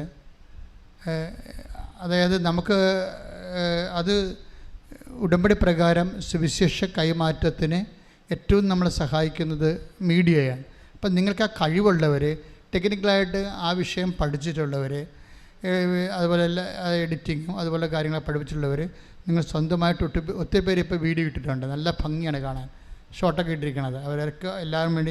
എല്ലാവർക്കും വേണ്ടി ഞാൻ പ്രാർത്ഥിക്കുന്നുണ്ട്. ഞാൻ പറയുന്നത്, ഇതുപോലെ നിങ്ങൾക്ക് ആപ്പിനെക്കുറിച്ച്, നിങ്ങളൊരു കൃപാസന ആപ്ലിക്കേഷനെക്കുറിച്ച് നിങ്ങളൊരു ഷോട്ട് ചെയ്യണം. അപ്പോൾ അതിൻ്റെ അകത്ത് ഉടമ്പടി ഉണ്ടാകാം, ഉടമ്പടിക്ക് പ്രാധാന്യം കൊടുത്ത് ചെയ്യാം, അല്ലെങ്കിൽ ഉടമ്പടി ധ്യാനത്തിന് പ്രാധാന്യം കൊടുത്ത് ചെയ്യാം, അല്ലെങ്കിൽ നമ്മുടെ ഓൺലൈൻ ഉടമ്പടിക്ക് പ്രാധാന്യം കൊടുത്ത് ചെയ്യാം, അല്ലെങ്കിൽ ഇതെല്ലാം കൂടി കൂട്ടിയെടുത്ത് ചെയ്യാം, അല്ലെങ്കിൽ കൃപാസനത്തിൻ്റെ ശുശ്രൂഷകളെ അടിസ്ഥാനപ്പെടുത്തി ചെയ്യാം. എന്തിനെക്കുറിച്ച് ചെയ്യാം, ആപ്പ് റീച്ച് ചെയ്യിക്കണം. അപ്പം അങ്ങനെ ചെയ്താൽ ഞങ്ങളുടെ ഇമെയിലിലും വാട്സപ്പിലും നിങ്ങൾ ആദ്യം നിങ്ങളുടെ അക്കൗണ്ടിലെ ആപ്പ് നിങ്ങൾ ചെയ്യുന്ന ഷോട്ട് അപ്ലോഡ് ചെയ്യണം. എന്നിട്ട് ഞങ്ങൾ അതിൻ്റെ ലിങ്ക് എടുത്തിട്ട് നമ്മളുടെ അക്കൗണ്ടിലിടുക. അപ്പോൾ അതിലേറ്റവും ഒരു മാസം അതവിടെ കിടക്കും. അപ്പോൾ ഏറ്റവും കൂടുതൽ ലൈക്സോ ഷെയറോ കിട്ടുന്നവർക്ക് കൃപാസനം മാതാവിൻ്റെ കുഞ്ഞു രൂപമുണ്ട്. അത് നമ്മൾ പുറത്ത് കൊടുക്കാത്തതാണ്. പക്ഷേ അമ്മയുടെ ആ ജോലി ചെയ്യുന്നവർക്ക് ഞങ്ങളത് തരും, കുഞ്ഞു രൂപം. ആദ്യത്തെ 10 പേർക്കാണ് കൊടുക്കുന്നത്, ആദ്യത്തെ 10 പേര്. അപ്പോൾ അതിൻ്റെ ഏറ്റവും കൂടുതൽ ഈ ഷോർട്ട് ആപ്ലിക്കേഷൻസ് ജനങ്ങളിലേക്ക് അറിയിക്കാൻ വേണ്ടി എല്ലാവരും, അതിൻ്റെ ഉദ്ദേശം ഇതാണ്, ആപ്ലിക്കേഷൻ എല്ലാവരും കേട്ടിട്ട് ഡൗൺലോഡ് ചെയ്യണം. അപ്പോൾ അങ്ങനെ ഒരു ഷോട്ട് ഉണ്ടാക്കി. അപ്പോൾ ചെയ്യണത് കൃപാസന ഉടമ്പടി പ്രാർത്ഥന ആയിരിക്കും പ്രാധാന്യം കൊടുക്കേണ്ടത്. ചിലത് ലൈറ്റ് അക്കാൻഡിലായിരിക്കും, ചിലപ്പോൾ ഇവിടെ നടക്കുന്ന ശുശ്രൂഷയായിരിക്കും. അപ്പോൾ കൃപാസനത്തിൻ്റെ ഏത് ശുശ്രൂഷയാണ്, ചിലപ്പോൾ ഉടമ്പടി ധ്യാനമായിരിക്കും, അതിൻ്റെ ഷോട്ടായിരിക്കും. അപ്പോൾ അത് ഏറ്റവും നല്ല ഷോട്ട് 10 ഷോട്ടുകൾക്ക് കൃപാസന മാതാവിൻ്റെ ഏറ്റവും പുറത്ത് കൊടുക്കാത്ത നമ്മളെ ഉടമ്പടിക്ക് എഴുന്നള്ളിക്കുന്ന രൂപമില്ലേ, ആ രൂപം, ഒരു രൂപം നിങ്ങൾക്ക് സമ്മാനമായിട്ട് നൽകാം. അപ്പോഴത് ഇതിന് സമ്മാനം ഇനി കൂടുകയുള്ള കുറയത്തില്ല. കാര്യം ഇത് ആപ്പ് റീച്ച് ചെയ്യുകയും ചെയ്യണം. നിങ്ങൾ തന്നെ കൃപാസനത്തെ ഉടമ്പടിയുടെ നല്ല ശക്തരായ പ്രേക്ഷിതരായി മാറാനുള്ള അവസരം, അതുപോലെ തന്നെ നിങ്ങളുടെ സ്റ്റാറ്റസിലൊക്കെ ഉടമ്പടി എടുത്ത് ഒത്തിരി പേര് കൃപാസന മാതാവിനെ ഇട്ടിരിക്കുന്നത്. കാര്യം അത് നിങ്ങൾക്കൊരു പ്രൊട്ടക്ഷനാണ്, സഞ്ചാരി മാതാവിൻ്റെ സാന്നിധ്യമാണ്. അപ്പം അതുകൊണ്ട് തന്നെ ആ മേഖലയിൽ പ്രവർത്തിക്കുന്നവർക്കൊക്കെ ഒത്തിരിയേറെ പ്രാർത്ഥനകളും അവർക്ക് നന്ദി അച്ഛൻ പറയുകയാണ്. ഇങ്ങനെ ഒരു ഓപ്ഷൻ ഉണ്ട്. ആപ്പ് ഇറങ്ങിക്കഴിഞ്ഞാൽ ഉടനെ നിങ്ങളതിൻ്റെ ഷോട്ടുണ്ടാക്കി റീച്ച് ചെയ്യിക്കാൻ പറ്റുന്ന രീതിയിൽ നിങ്ങളുടെ അക്കൗണ്ടിൽ അത് ലിങ്ക് ഇട്ടിട്ട് ഞങ്ങൾക്ക് അയച്ചു തരാം. അപ്പം ഞങ്ങളുടെ അക്കൗണ്ടിൽ അത് അപ്പ് ചെയ്യത്തുള്ളൂ. എങ്കിൽ ഞങ്ങൾക്ക് അയച്ചു തരേണ്ടത് വാട്സപ്പിലോ അല്ലെങ്കിൽ ഇവിടുന്ന് ഇമെയിൽ തരും, ഇമെയിലോ ഞങ്ങൾക്ക് അയച്ചു തരാവുന്നതാണ്. പ്രൈസിലാണ്.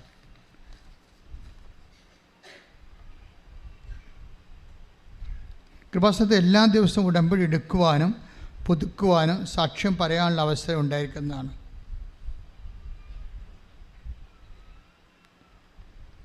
ഞായറാഴ്ചകളിലെ 10 മണിക്ക് എല്ലാ ദിവസവും 7, 10, 10:30 അവർ 2 മണിയാണ് ഉടമ്പടി സമയം എടുക്കുന്നത്.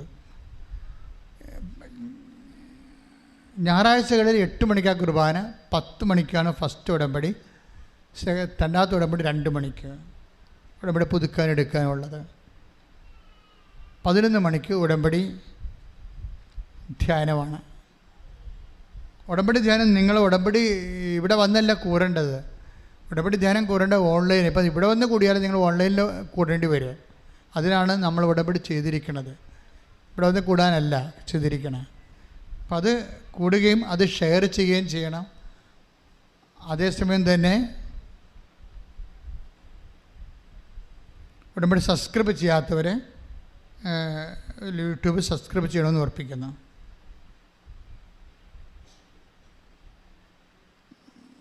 വ്യാഴാഴ്ചയും ഞായറാഴ്ചയുമാണ് അച്ഛൻ ആൾക്കാരെ കാണാത്തത്. മറ്റു ദിവസങ്ങളിൽ കാണും. പക്ഷേ അച്ഛനുണ്ടോ ഇല്ലേ എന്നുള്ളത് വിളിച്ച് ചോദിച്ചാൽ അത്യാവശ്യമായിട്ട് വരേണ്ടവർക്ക് 9447285400 വിളിച്ച് ചോദിക്കണം. പിന്നെ അച്ഛനെ കാണാൻ വരുന്നവർ ഇപ്പോഴും ഈ വിവാഹം നടക്കാത്തവരും മക്കളില്ലാത്തവരും കൈയും കെട്ടി വെറുതെ വിവാഹം നടക്കണമെന്ന് നമ്മൾ ചീട്ടും കൊണ്ടുവരും. അങ്ങനെയല്ല, അത് മാതാവിൻ്റെ അടുത്ത് വെച്ച് പ്രാർത്ഥിക്കാൻ അതിൻ്റെ രേഖ കൊണ്ടുവരണം. സ്ഥലം വിൽക്കാനുണ്ടെങ്കിൽ ആ സ്ഥലത്തിൻ്റെ പെറ്റ് ചിട്ട അല്ലെങ്കിൽ അതിൻ്റെ പ്രമാണത്തിൻ്റെ ഒരു കോപ്പി മതി, ഒരു പേപ്പർ മതി. നിങ്ങളുടെ അത് ആദ്യത്തെ നടപടി ഇത് മാതാവിന് സമർപ്പിക്കുന്നതാണ് രേഖകൾ. രണ്ടാമത്തെ നടപടിയാണ് ആ വിഷയത്തിൽ നമ്മൾ ദൈവിക തീരുമാനം ഉണ്ടാകാൻ വേണ്ടി പ്രത്യേകം നിങ്ങളുമായിട്ട് ചേർന്ന് പ്രാർത്ഥിക്കുന്നത്.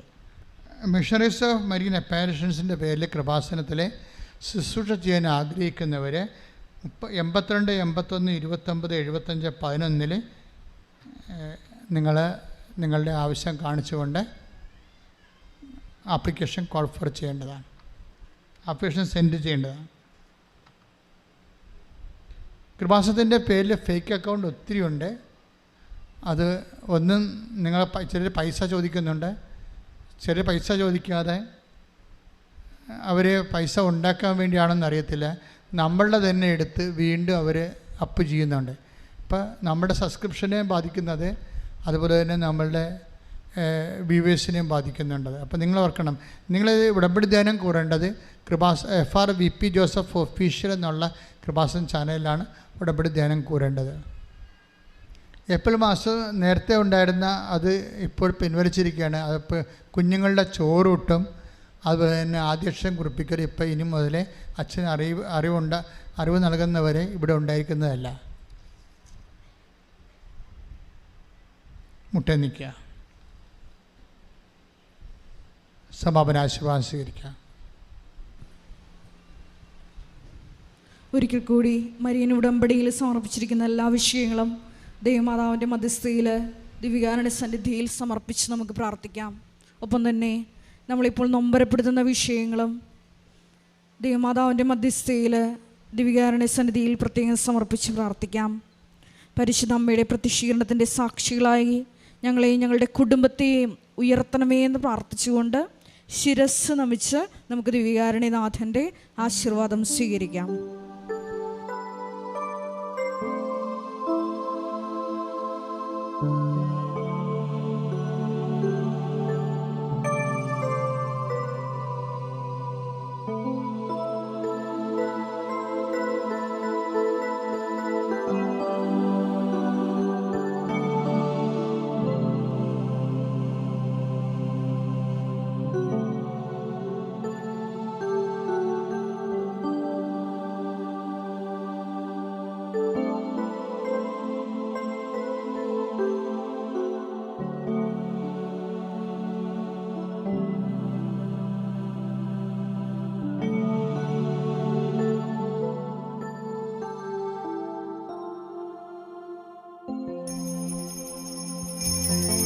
പരിശുദ്ധ പരമമാ ദിവ്യകാരുണ്യമേ